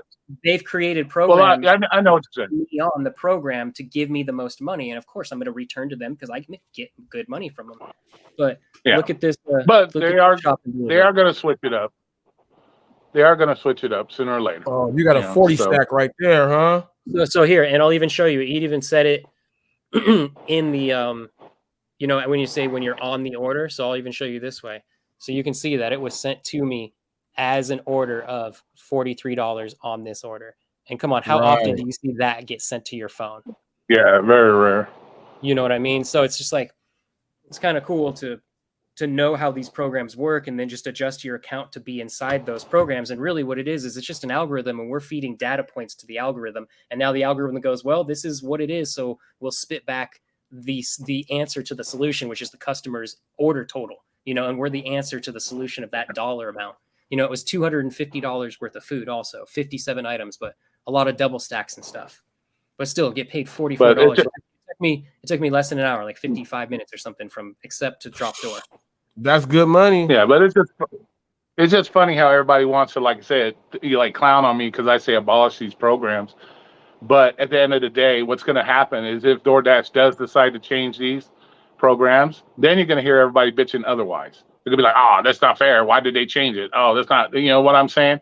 So, at the end of the day, and we all have the opinion to say what the fuck we want and do what we want. And people don't seem to understand that. You know, they'll say, oh, I'll accept everybody's opinion. Everybody has it. And then they'll turn around the same sentence and try to prove your opinion totally wrong to believe their opinion only. And that's the bullshit that we go on in this gig world shit. Like I said, it doesn't matter how much money you make. That money can be taken away from you tomorrow because all DoorDash does is to push that button and you ain't making your $300 no more. So, you know, be grateful that you're able to make this kind of money. Quit fucking throwing it up in other people's face because you make this much money and, oh, that must make me better than you. I doubt it. He looks like a young I have to put Jada Candy's talk up there. You know, a little version of Roy. Okay. I like that. But everybody, That's Vegas. You know, and it has nothing to do with jealousy or being salty. I look at things from everybody's point of view. What's going to benefit everybody? We're supposed to be a community. We got to look at something that's going to benefit everybody. And having special programs that certain people aren't allowed to get on because they don't have the time to put into it. Because, like I said, maybe I have a W-2. I can't work full-time DoorDash. I don't want to work 12 hours a day, 15 hours a day. That to me is just bullshit. We should all be given the same opportunities because we are independent contractors. We're supposed to be our own boss. And if me being my own boss is being limited by a company through other programs, that's not fair to anybody. And it's not just unfair to me, it's unfair to Richard, it's unfair to Cody. Because like I said, at the end of the day, if they choose to change it, then we're all fucked again and they're just doing what they want to do. You know what I'm saying? So if you eliminate all the programs, it gives everybody a level playing field. And now everybody has the right to complain and get on the same page versus, oh, I'm an LOPer. Fuck these non-LOPers. Oh, I'm a top dasher. Fuck these not top dashers. You see what I'm saying? At that point, the gig community can come together because we're all on the same level playing field. There's no more of this clique and separation between this dashers and these dashers because we're all on the same level playing field at that point. So if you ever want to get something done against these gig companies, guess what? We're all on the same level playing field. We can all come together with the same consensus. But right now, we're so separated because we got large order programs, top dashers, whatever the fuck you want to call it. You know how you see what I'm saying? At the end of the day, if we're all on the same level playing field, we all can come to a consensus together and maybe get things done better for ourselves instead of separating ourselves because I'm this, I'm that. You know, that's the joke in this community is, you know, too many people are separated by the dumbest shit. And at the end of the day, I speak on this because it could be taken away from you the next day. And so, you know. And I want to just piggyback off that, people, because he said the joke. People, I was the joke yesterday, people. Yes, I was joked on. I was the joke. And I just want to say it again. Pedro, if you're watching, they joked me, man. And once again, I was trying to say sorry to you on the air, and I hope you got it. I didn't mean to call you that late, but I really thought it was you. They treated me that good to where I have to call you. And this is what I'm going to say to you, Reach. Something you can take advantage of. Take advantage of Richard's attitude when it comes to this hater bullshit. Take my attitude towards the hater bullshit. Don't give it no fucking thought. Let them hate on you. Your channel's going to grow regardless of them. They want to stay in their little clique and have their little groups. More power to them, bro. You're still growing your channel. You're getting your clicks and views. At the end of the day, who gives a shit what they think about you? I don't. They're like I said, they're not paying your bills. Yeah, Roy, you know what I'm saying? And Richard, go ahead. Sorry.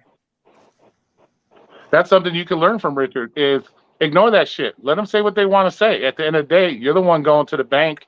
You're the one with the money in your pocket. It doesn't affect you at the end of the day. So that's my one thing I can say to you. You just let it get to you. You're still in that young. I think you're still in that young YouTube. Even though your channel has grown, you're still in that young YouTube phase where you feel you gotta like protect yourself over everything. No, fucking hater. You like he said, haters are gonna hate you. Shit, dude. I've had my channel for 3 years and people still hate on me like I was day one. So it doesn't fucking matter, dude. And that's all I gotta say to you, Reese. Is you gotta let some of that shit just fly over your head and don't and ignore that dumb shit. Like, fuck them. The biggest advice I can say with do your thing at the end of the day. There's cliques. Everybody has their own cliques, just like when you went to high school and there were cliques and there was groups and you couldn't talk to certain groups of people just because of how they were, right? They would just instantly be ignorant toward you, or there would be people be like, hey, come chill with us, right? Come sit at our table at the lunch table. The same thing happens on the internet. It's the same thing. It's just larger groups, you know? So the best way to do it is just be the bigger man, but in the way of being the bigger man is just allow them to talk shit to you and then just talk good about them. And what'll happen is your audience will see that in you. They will notice that you never ever actually are that type of person that argues. You're not an argumentative person. You're a person that just talks and does your thing. And they'll see you as that, even though your haters are talking negative. Like we got Always Cherry Pick, who is making videos about all of us and getting into it. That's his style game. Like that was what he will repeat his whole entire life. That's how he's lived his life. That's why he is who he is today, if that makes sense. So he'll always do that type of content. He'll always try and find the next person to go to. Like he went to me, then he went to DoorDash Revolution, then he went to you. It's just funny how he can go wherever the energy and endorphin rush is coming. And if he can't get one, he'll create one with somebody he hasn't talked to yet or done anything with, because it'll create that feeling again. And that's his karmic wheel, is what I like to call it. And his karmic wheel will continue to roll year after year after year, month after month, and he will always feel the same, and his outcome will always be the same. Right? So like with Roy saying, just be chill, that's what that would be the big thing, is just be chill with everybody. And you'll see that people will look at you as a different light. They won't see you as the argumentative person or the person trying to look for the argument. Not saying you are, but people get to you easily, and we see that. Yeah, and at the end of the day, bro, with you, Reese, is you're giving too much of your energy to these non-subscribed people that don't like you. You need to focus your energy on your subscribers. What's going on in your room?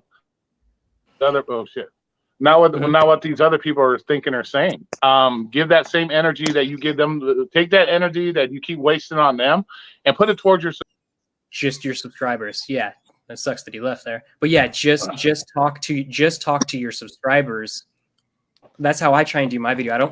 I want to open up my video and be like, hey guys, what's up? UDM's been copying my stuff. Pedro's been talking about my shit. All these other people have been copying all my content for the last 2 months. But if I do that, the audience can be like, look at Richard complaining. So I open it up as, hey guys, what's going on? Everybody's covering. It's good. It's good for the community. Just boost it up real quick, because people like that. And you want to be part of that. You are that person. You're the head honcho. That's why we click on your channel, right? Just be the head honcho at that point, And I got you. I got you. People don't understand that my channel is my channel is it's young as hell. It's young as hell. So people literally look at my subscribers and my views, and they're like, he must have been here for a long time. But literally, I'm just getting into other communities to, you know what I mean, to where I can fully know what this whole YouTube thing is. It's not. It hasn't even been a year yet. We still got, it hasn't even been a year yet. When did you make your channel? My first video was up on January 25th this year. Yeah. So you made your channel before me. I made mine June of 2021, but I didn't start posting until like December of 2021. Yeah, I created the channel January 5th.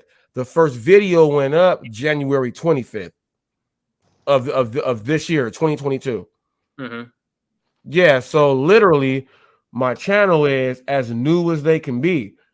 Most people are like, I'm trying to get to 1,000 subs in 15 months or so.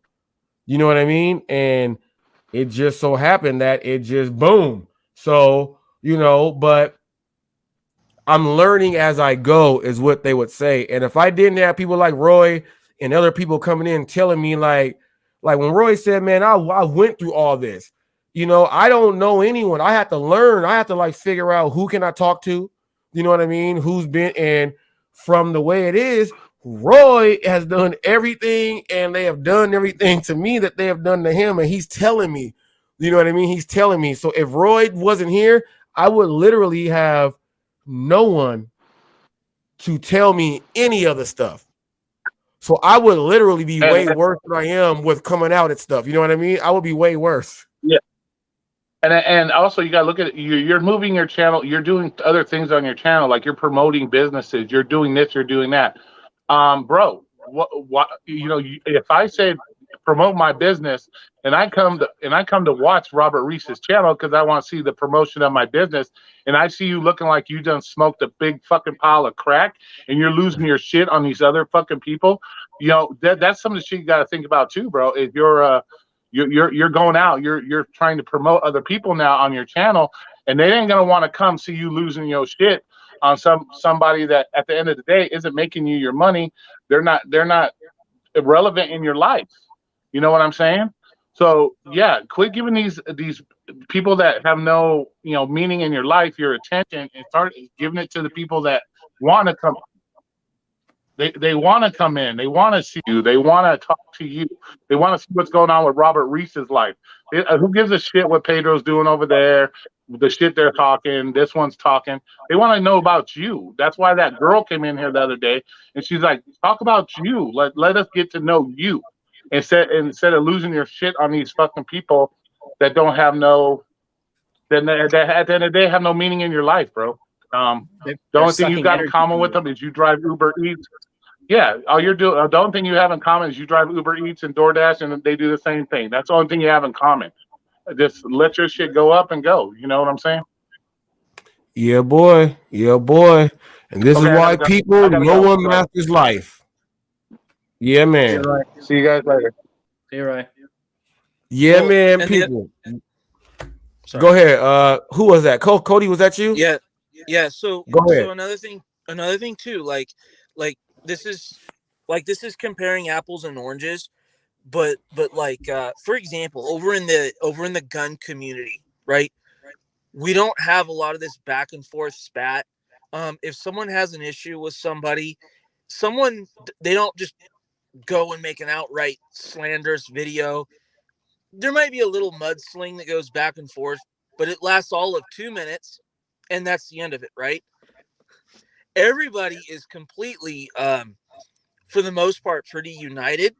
It doesn't really matter like what kind of gun you have. No one's talking about all that. It's just everyone works together to go up against like these unconstitutional laws, and then they crowdfund, and then we get these groups like the Firearms Policy Coalition that then takes their money, and then they go and tear down these unconstitutional laws, and go up against local, state, and federal government. And that's everyone in the gun community, because everyone's on the same page and united. If the gig community could actually manage to do that, they could do the same thing in numbers, and they could crowdfund, and they could get the right kind of representation that could maybe get some things fixed with some of these apps, and it's going to continue to suffer. So if you look at the 2A community and you see the accomplishments they have, look at why. And I do think Roy is correct. I do think you would benefit if you detached from some of those people. So as infuriating as some of them can be, at the end of the day, they're just nobody, right? So like, as soon as I got out of that, I looked at the history. I started, was like 4 weeks ago now, 5 weeks ago. I officially pivoted from doing gig stuff to gun stuff, right? And talking about gun news, talking about court cases around the country. And I more than doubled my subscriber base in like 4 or 5 weeks as a result, So you're doing great on your subscriber base. You're approaching, what are you about now? At about 520 or so? 515 is what it says. 515. So right, but my point is,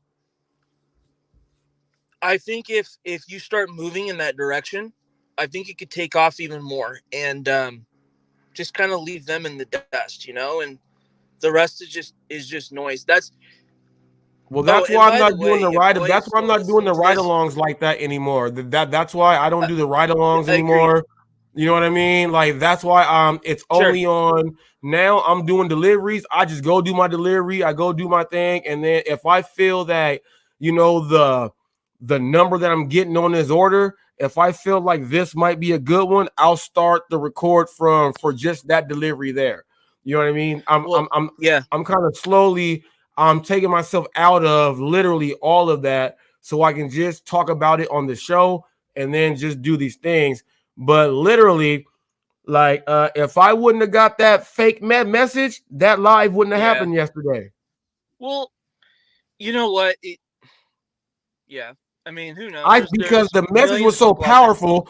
The message was so powerful, though, Cody, that literally, if I see that Pedro says, let's go ahead and stop it so that we can stop the nonsense. And then I was like, whoa, let's do it. You know what I mean? So right. like, yeah. Here's my opinion on that.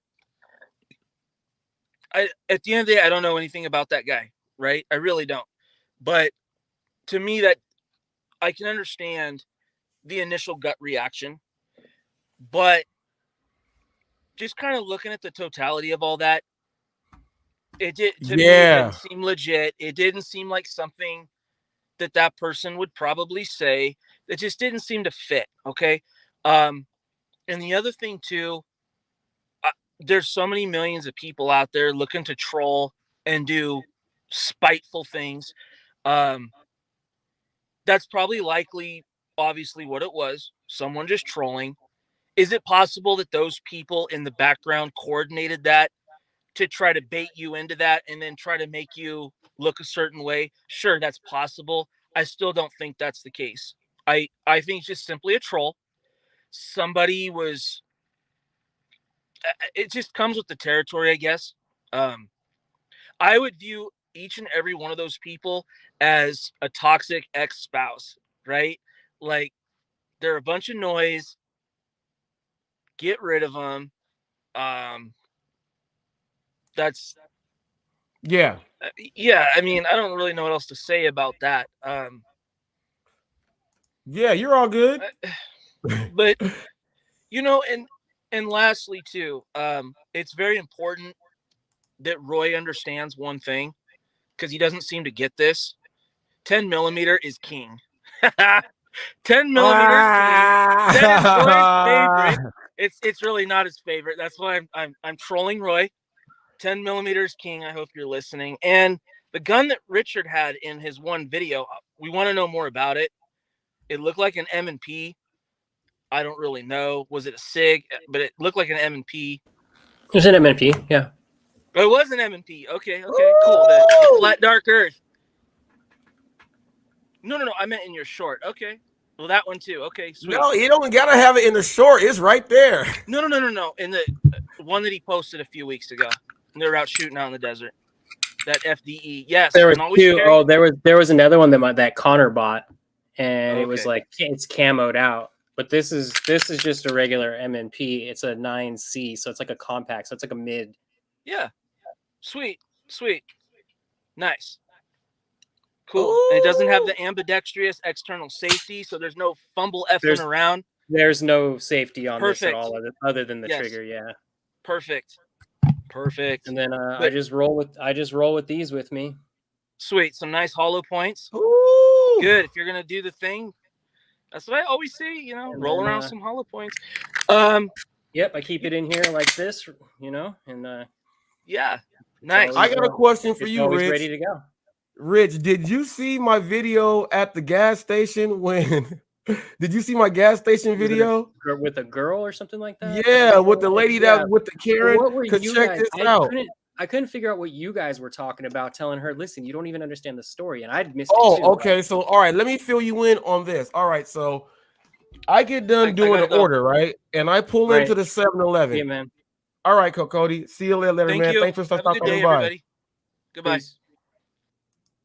So I go to the gas station after doing an order, and I go to put gas in the car. So I go into the 7-Eleven. I go on the inside.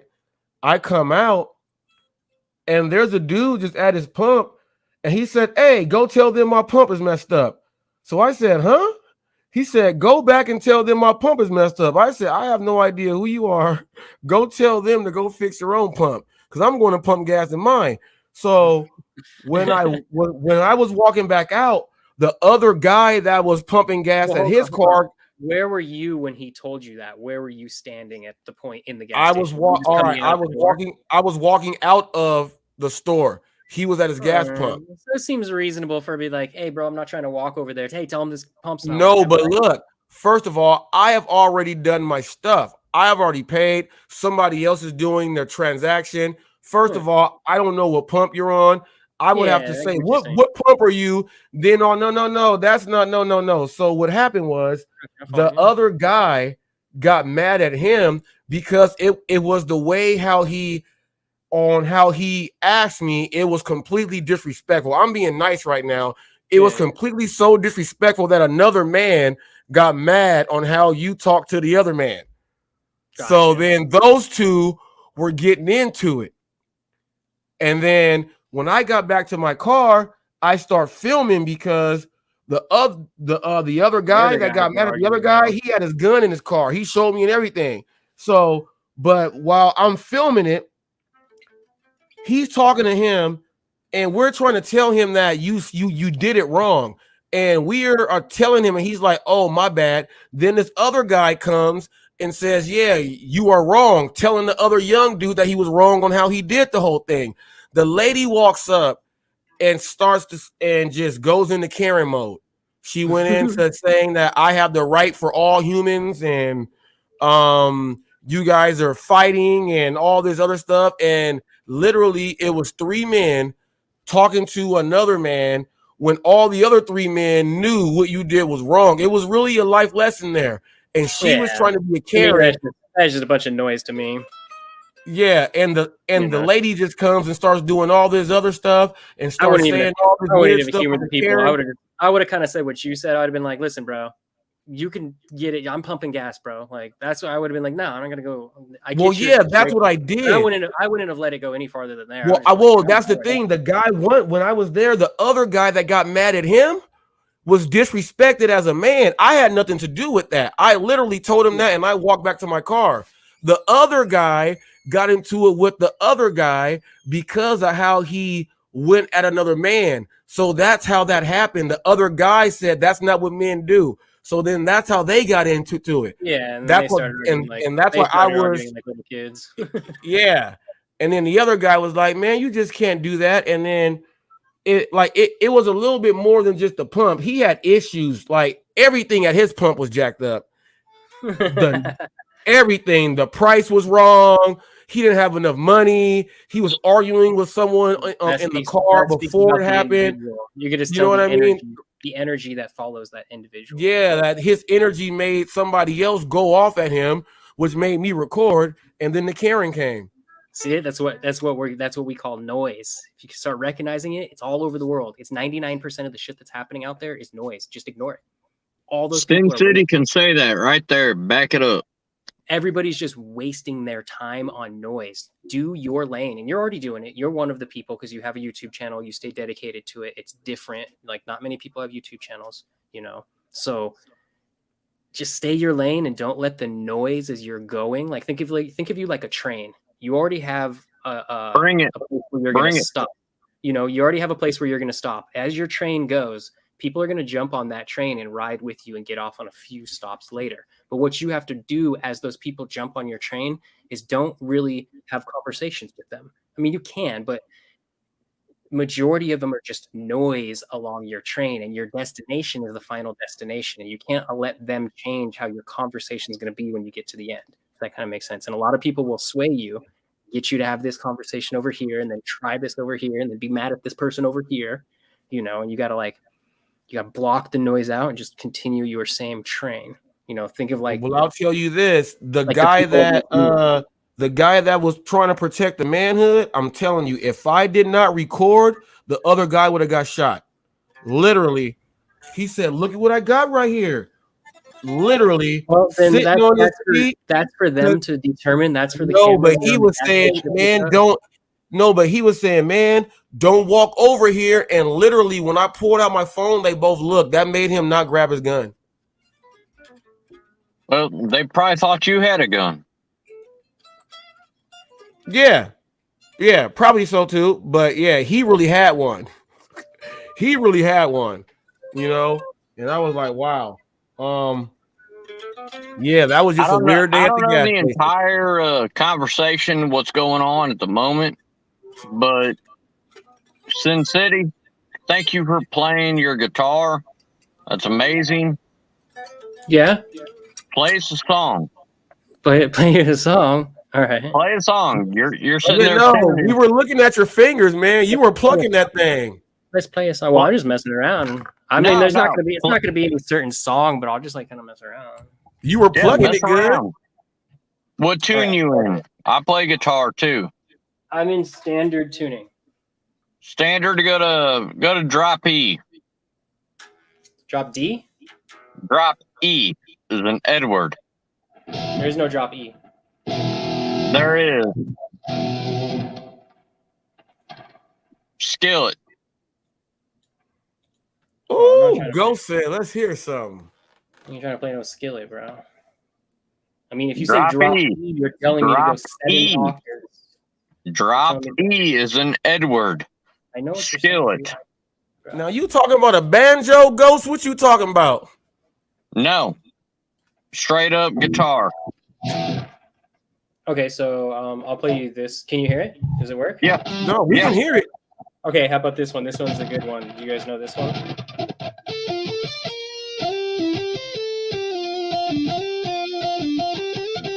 Ah! Come on now. Come on now. What the heck? Oh!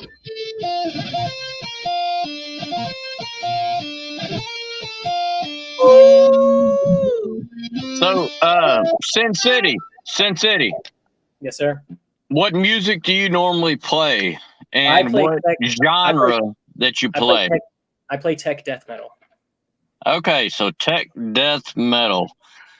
Give me a second. I'll give you a little riff. Ready? Yeah, go ahead. Blow it out.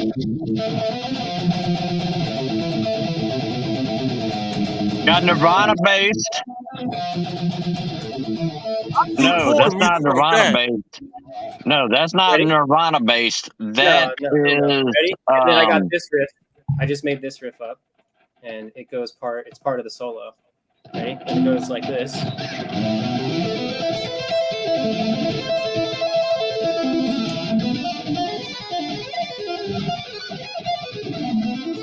That boy getting it. Holy shit, my hat's He off. made you take off your hat. He made you take off your hat.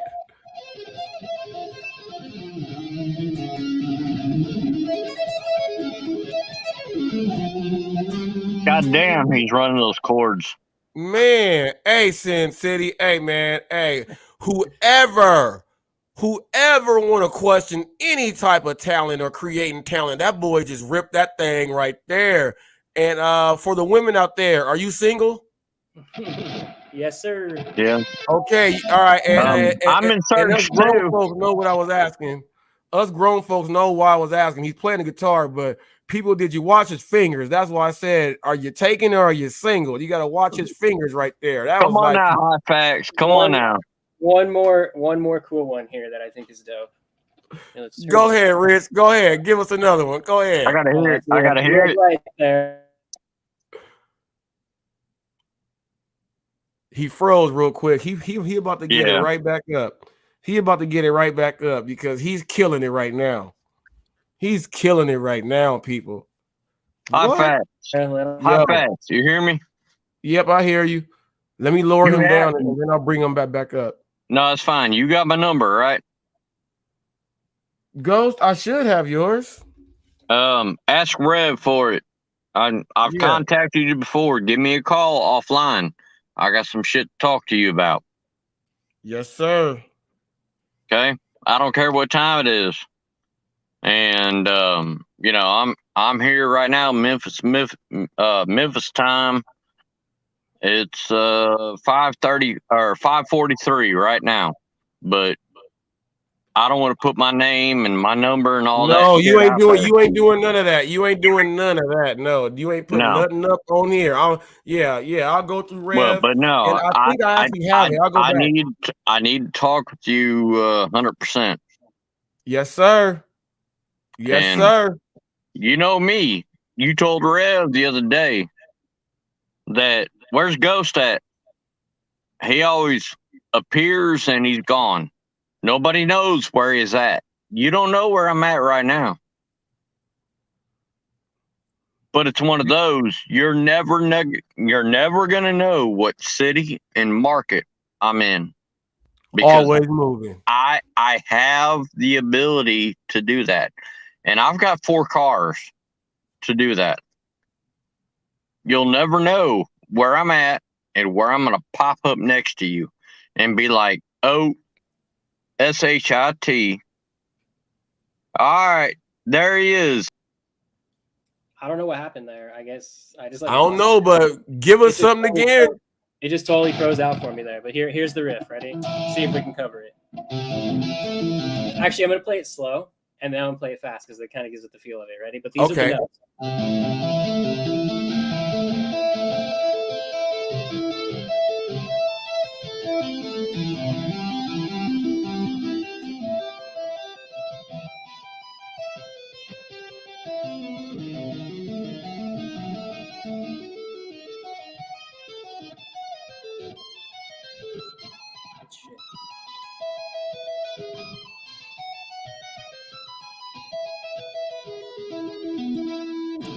Right? That's it. Slow version. Then here we go.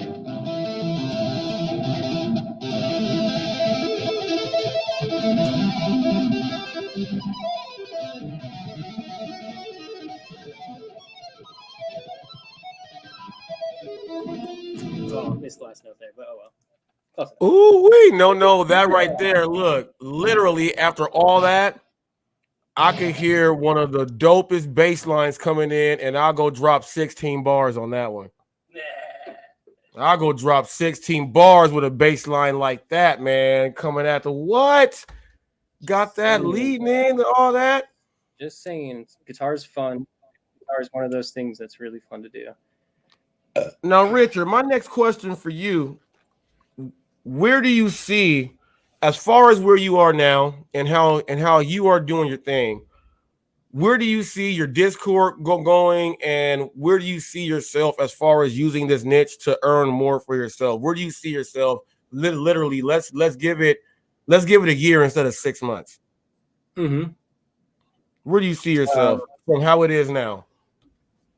And whatever you got on the side that might play into it. Where do you see yourself in the next year? Doing whatever I want to be doing, I guess is what it is. Like whatever creation is happening at that point in time. It's hard to say then because everything's going to kind of mold the way life just molds things, right? All I'm really focused on right now is the trip. And that's the major push right now for the channel, is doing a trip around DoorDash and showing how your account can bring you to different places. It's like having a job, but it's a job that pays you to like go see things too, if you have the flexibility of not having to stay at your house, right? So right now, the flexibility of working the hours you want to work. There's a lot of people that have the flexibility of not having to stay in the city that they're in. Like me, I don't have to stay right here. You know what I mean? So I'm going to use this opportunity. Move this closer, this will be better.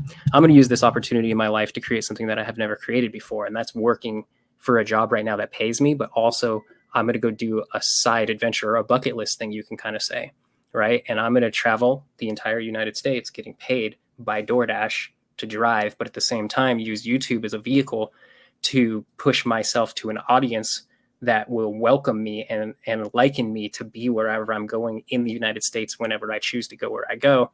And I'll have friends or family or a community to connect with and be a part of or bring together. And by bringing people together, that usually brings money together and wealth and whatnot. So it's like a side effect. I'm not really focused on any money from YouTube, right, but I know it's going to create an interest, and people like to watch things. I like to watch things. I've watched YouTubers that have started on zero and just watched them climb up farther and farther. And what was the most interesting about their channels is I watched the individual change, and you watch them buy their first car, then make enough money to get a house, then move to a new place, and then their final thing is they got 10 million subscribers, and they have pretty much GTA in real life. They just bought whatever they wanted, they have whatever cars they want, and they can do whatever they want because they created that value in life to the tens of millions of people that they connected to and got to subscribe and whatnot. Right. We all have the chance to do that. All you have to do is stay consistent, and the person that's most consistent is the person that's going to be watched. Now, not the person. I wish I had a channel back. I wish I had a. What you just said. I wish I had a channel. Drove from here, pretty much all the way to Florida. Right, went all the way through, and I was doing Postmates while driving through and all that. But I didn't have a channel at that. I didn't even. So didn't even have a channel. All the food places I stopped at. All the places, Native Americans and all that. So watch, check in 2019. I quit my job in October of 2019, October 29th of 2019. And in December, like 11th or 12th of that same year, I left and drove up the entire West Coast to Seattle and all the way back down. Right. So I went through the 3 major states, California, Washington, and Oregon. But it was fun because there was no time limit. It was the first time that I quit a job after working for like 17 years in my life and not have to be somewhere tomorrow. So I just drove and took my time. And it took me 13 days to do it as I took my time. Right. So I look at that as I didn't have a channel. I didn't have a way to show people what I did. I went and ate at all these places. I saw all these tourist attraction things and I saw all this stuff, but it's not logged. It's logged in a photo book right now of my trip, if that kind of makes sense. Right. But what's cool about this, or now YouTube, and having people with you, and you're affecting thousands of people that are driving for the same program and they're making more money, and then I can go to their zone, more people are going to be able to, connect with that type of different content that's being created other than just the regular ride along, the regular like tips and tricks. Hey, this is how you make, or let me show you how to do this. Or if you're in your zone, try this. Like it's very stagnant right now. Right. So the only biggest change is Top Dasher and large order program. Right. So everybody's in it right now. It's the best conversation to have, but that's soon going to just twiddle out in the next 2 or 3 months or 4 months already.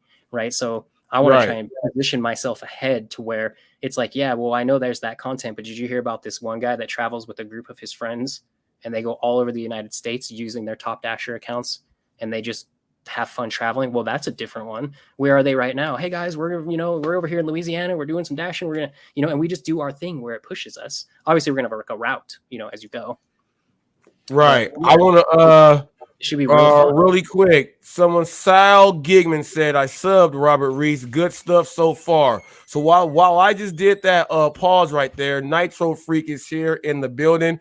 For all of you guys who do not know, Nitro Freak is I love his stuff. He builds RC cars and everything else. This dude's a military veteran, does everything that he's supposed to do.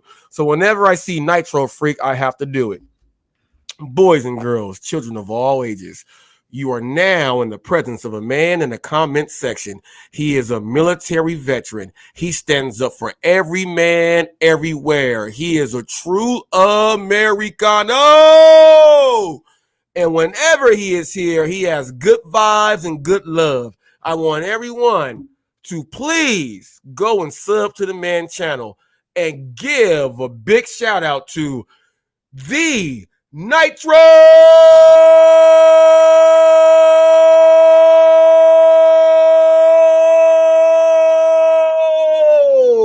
Freak. Every time he comes in my chat, that's what he gets. That's for one of my people there. There you go, Nitro. Oh, yes. He loves it every time, people. He loves it every time. He loves it every single time. So I do it. So I got to do that for Nitro Freak. And thank you for your service once again, sir. Hey, Maurice, Sin City. Yes, sir. The only thing I can say is my hat's off to both of y'all. You look like Stone Cold little brother.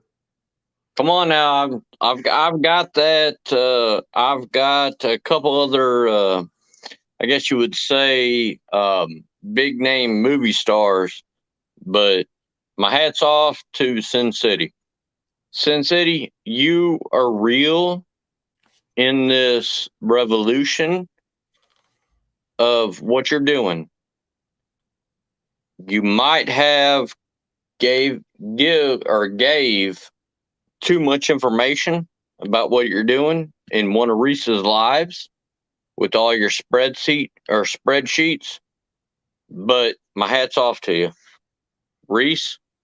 My hat's off to you. Thank you, sir. Thank you, sir. Well, Sin City is a dude. When I saw once, and how I found him was it was an accident, and I was like, hold up, this brother is nice right here. I said, he's nice. I said, hold up. I said, let me see a little bit more of him. I said, he's nice. I was listening to the verbiage, how he was like, when I knew the point was supposed to be hit, I said, he hit it. I said, this dude is nice right here. I said, oh man, I most definitely got to watch more of his stuff. And ever since I saw him come in, it's been a plus. It's been a plus for the overall thing. He's found a way to really drive it in home. And man, blessing in disguise. Was looking for someone like you to go ahead and get in here. And literally, I'm gonna say it. I'm gonna say it right now. The state of DoorDash is Sin City right now. We all know I do Uber Eats. I don't drive DoorDash. The state of DoorDash right now, as far as on YouTube and whatever they're watching on the other things, the state of DoorDash right now is Sin City right now. You know what I mean? It's him. Yeah. And now with that, he has Your Driver Mike and Bentley Coupe trying to put a little bit on it. So he even has them doing the thing. But the state is Sin City right now. But this is the thing with Sin City. He has gone in. He's been at the bottom of the bottom. He's been at the top of the top. Okay. Yes, there is an algorithm on DoorDash. But we are not going to be able, Sin City, you can say this.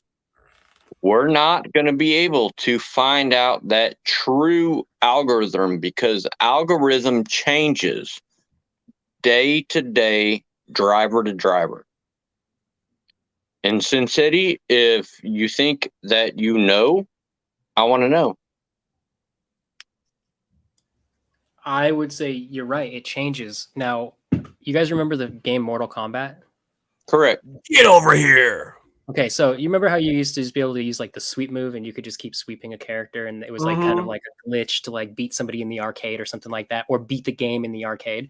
Well, when they came out with Mortal Kombat 2, they changed the AI to where if you swept and you did it like 5 times, that AI character would learn your move, and the 6th time that you try and initiate it, it would block the move.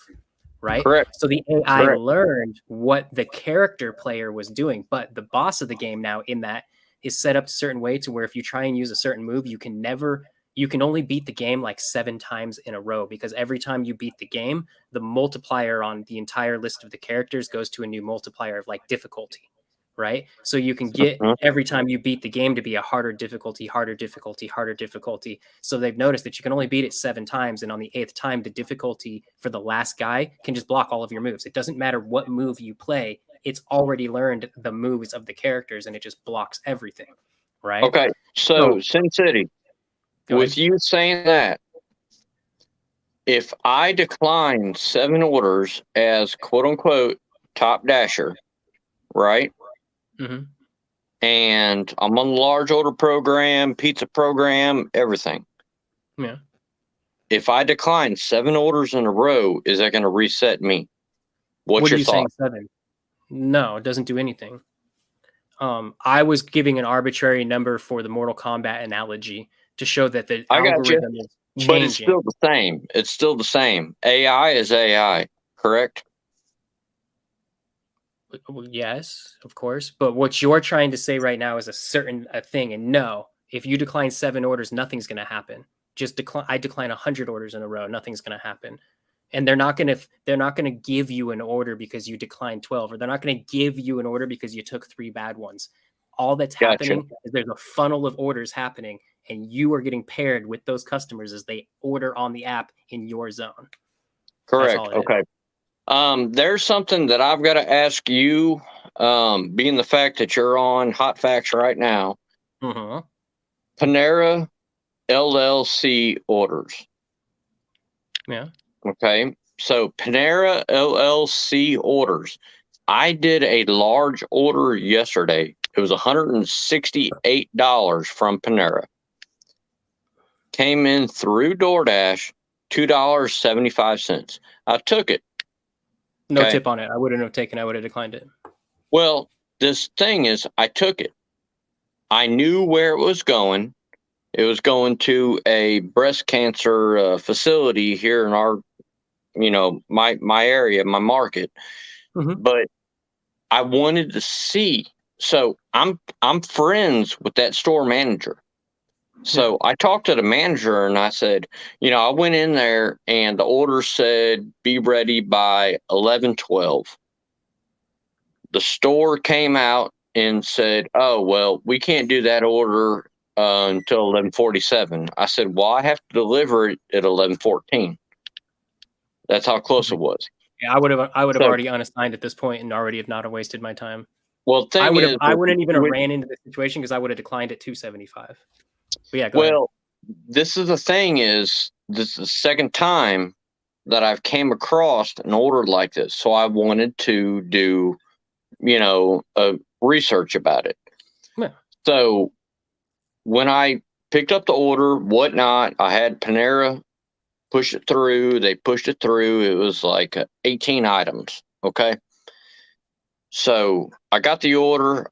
I called the person to drop it off.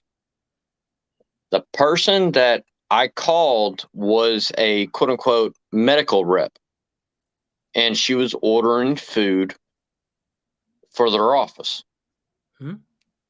Okay. So I said, "Thank you so much for the order." And I said, "Thank you so much for your generous tip." And she was like, "Oh, no, you're more than welcome." So your Panera Bread Company, quote unquote, LLC, who's getting the tips? I can explain it right now, actually, real quick, and clear it up for the confusion that's actually happening out there for you, for majority of people or anybody that may see that. Is when the customer orders from the website and they tip, it's the website's tip. It's not your driver tip. You just get outsourced to deliver it. If they order through the DoorDash app, that's your tip. You deserve that tip. So if I call Panera up right now from their telephone and say I want to place a catering order, and they're like, "Do you want to deliver it?" Gotcha. Yeah, you guys deliver? Yeah, sure, I'll get it delivered. And order $300 worth of Panera. All right, cool. It'll be here at 4:30. They're just going to outsource it with DoorDash real quick and just 270, 250, starting at 250 in my zone, and just push it up until it goes. And if I tipped, it's because I tipped on the website, and that's for the gratuity of the store and the workers, not for the gratuity of the driver. So I had deep conversation with the owner of the store, and he says that he does not see tips that come in. If an order is ordered, quote unquote, Panera LLC. Yeah, 'cause it probably just goes to their book. Panera He's not gonna LLC get is that their single tip website. that day on a digital transaction. There's no way he gets paid out in a tip on that day. That just goes into their books for the end of the month. It's just a tip to the company. It's not for the people. It's a tip. That's like how it is on Wow. Uber Eats, Ghost, because we don't have we have Diamond Driver, we have Platinum, but when you're on a Diamond driver and even some of the Platinum people, the larger orders that we get, there's no program for it. But when we get the orders that come strictly from the .com of wherever place it came to, we get Yeah. a straight out pay, and that's what it is. Just like is what Rich is saying. If they order from the actual order from Uber Eats or Postmates there, then that tip is going to be there. But if they go like when I'm picking up from Hollister and places like that, they are ordering directly from them. So whatever they are doing goes to the business there, and then you get that straight pay. Yeah, which is wrong, because we're sitting there, we're having to deal with the information, the time. Well, and hold on. No, because contacting you DoorDash made a mistake and- though by taking the order, and if you knew better not to take that order, then you wouldn't have gone through any of that scenario, and you would have just left it But- to another dasher to stay Oh, busy yeah, while you yeah. were working on a better Well, I order. understand, Sin City, what you're saying, but I wanted to take another order like that, going to the same place that was ordered from a doctor's rep. Okay. My best friend, I'm not going to put his name out here, but he sells medical equipment, and he orders from that store probably maybe 20, 25 times a week. Yeah. And everything's wrote off on his side, on his books. And he tips these drivers $50 to $60 to pick up the food because it's over $150 to $250 worth of food. I told him about this and he said he's going to stop doing it. You know, but it's not fair that I got information from the owner of that store. I won't say owner, but he's high up there in Panera Bread. And he said that Panera has an issue with the third-party apps, DoorDash, Uber, Grubhub, on translating on who gets what. So Panera Bread Company, I got your back, which I don't. You're taking my money, I will get it back. You tell them. Sin City, what do you have to say on that? Like I said, what do you have to say on that? I can put my best friend on live right now. I understand that they deserve that tip. That's how I see it. They ordered it through the store. It goes to the store. It doesn't go to the driver. It's plain and simple for me to understand. There's no if and buts or argument or confusion about it for me. If like whenever I see something that irks, what is it? Grinds your gears, right? Yeah. If that's something that grinds your Peter gears, Griffin, then, yeah, Peter. That's what I was thinking. That's something that, you know, if that gets under your skin and grinds your gears, then it does. If you don't like that, it's like, hey, I mean, you don't have to, you know, but that's what it is. You know, that's why you're seeing that play out in that type of scenario. That's the fact behind it. That's the rhyme or the reason of why it's happening.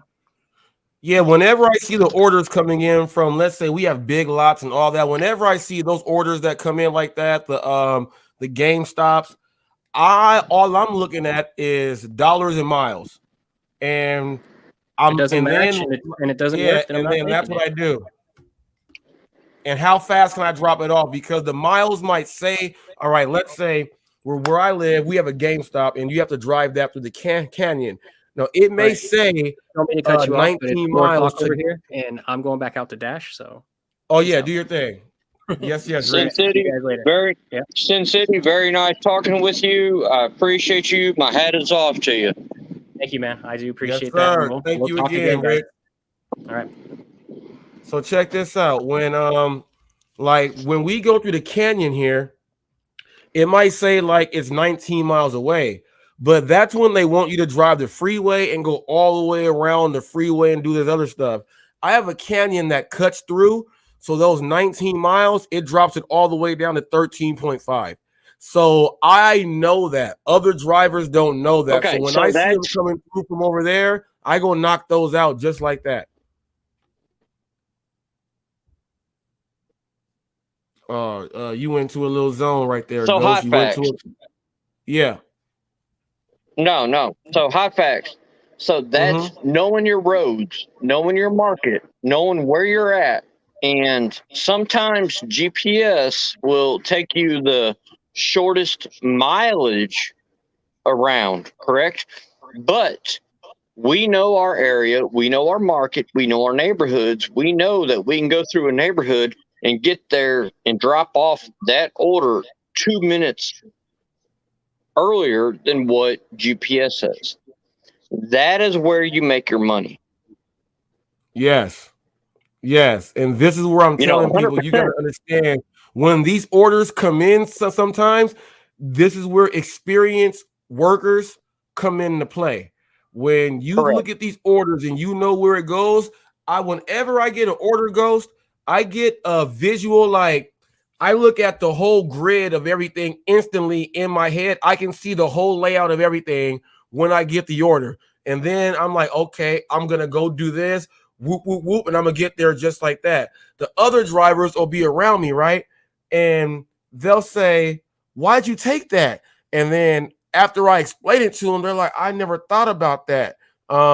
This is why I don't drive freeways or expressways at all.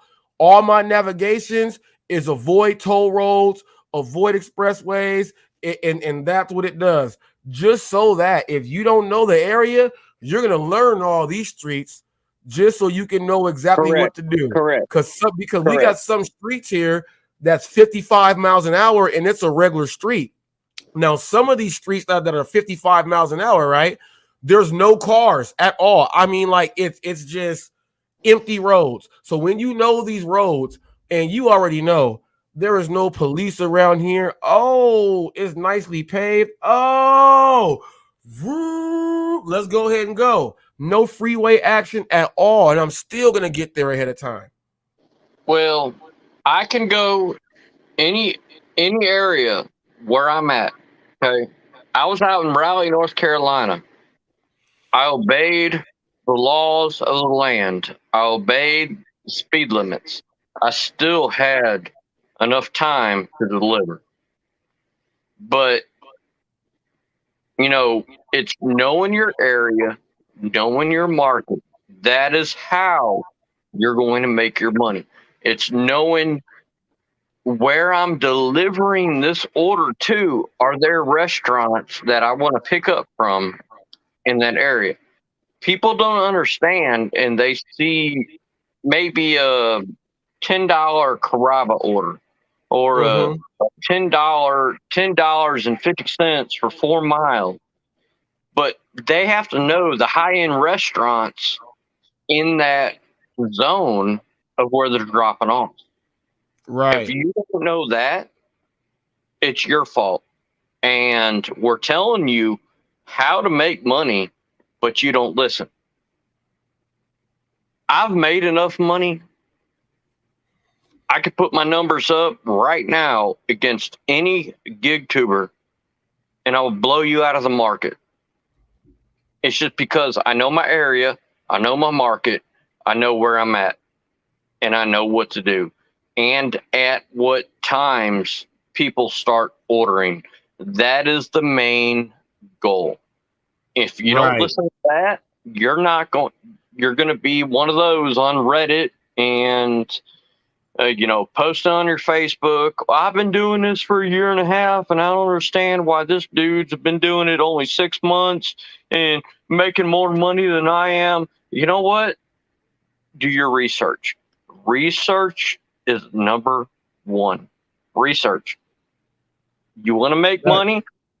You know what? Look, how did Elon Musk make his money? Research. How did Jeff Bezos make his money? Research. Research your market. Research your territory. Research, and I'll piggyback off of DoorDash Revolution. Research your zip codes. Boom. Done. That's one of the main things you got to do. And then customer service falls behind that. I'm a 5-star on DoorDash. I'm 5-star on everything. And right now, I think I've got a 92 acceptance rate AR. But there's some orders that I won't take. And it's not because of the customers. It's because of the restaurant. I want to deliver to every customer that I take an order from. And when I take an order, I accepted that order. I'm going to fulfill that order. I'm not going to be a little bee and say, oh, well, no, it's not really where I want to go. I'm not going to take it. So decline. So your ratings fall down. No, if I accept that order in the beginning, I'm going to deliver that order, but I'm also going to give that customer, I don't care who it is, black, white, red, Haitian, Mexican, I don't care, Indian, Jewish, I don't care. I'm going to give them the level of respect I want out of that order. Right. I'm going to be upfront and say, hey, here, I'm at the restaurant. My name is, I'm here waiting for your order. As soon as it's done, I will let you know when I'm on my way. And me, yes, I run 2 apps. I run DoorDash mainly, but I also run Grubhub. Right. Now, in our area, Grubhub is not hitting where DoorDash is hitting. Okay. So with Grubhub, it's different. You know, if I know that I can get both deliveries within a mile, mile and a half, and still the customer's food is hot, I will do it. But if I take an order and another order comes in, say I took an order for $10.50 for Mhm. 2.5 miles, okay? If another order comes in for $15.50, okay, for 1.2 miles, and I know I can't get that first order to that customer, which I signed up through quote unquote DoorDash, I signed up through Uber Eats or Grubhub, whatever app y'all are running. The main thing is doing 100% customer service to that customer that ordered their food. This is the thing a lot of people don't understand is if you take an order, yes, it might have been pitched around by a few people that are quote unquote cherry picking. Mhm. Okay. If you take that order, guess what? DoorDash, as soon as you drop that order off, you'll get another one. Yeah. Will Oh, it be this is what good? people understand. Yeah. Will it be good? Will it not be good? But this thing, take that next order. Like Reese, how you said, the first one you get is the first one you take. It may lead to something great. You never know. It puts you Yeah. in an algorithm that me and you and Sin City cannot tell you. It puts in an algorithm. It puts you in that where you're going to go for the rest of the day. Yep. And that's You why know, people first one you get, the 100%, first one you pay. 100%, 100%, I'm going to say this. My name's Ghost. There's only one person that knows me, and he's in the Mid-South Market in Memphis, Tennessee. His name's DoorDash Revolution. Go follow that brother. He has a good channel, and I'm not trying to plug for him or anything on that. But you want to know how to make money? Listen, don't be arrogant and don't be like cherry pick. Sorry, I had to say that. Mhm. You all good. But that's my piece. I got that. That's what I had to say. All right. You all good there, people. And we coming up on 2 hours and 30 minutes. And Ghost is sitting up here in the seat, and he said that's all he has to say. Now, were those your final words? No, you want to come to Memphis, Tennessee market, and let me know you're here. We'll put a friendly wager for a dinner. Those were the final words coming from Ghost 77, people. And you guys And all know what time it is. Until the next caper.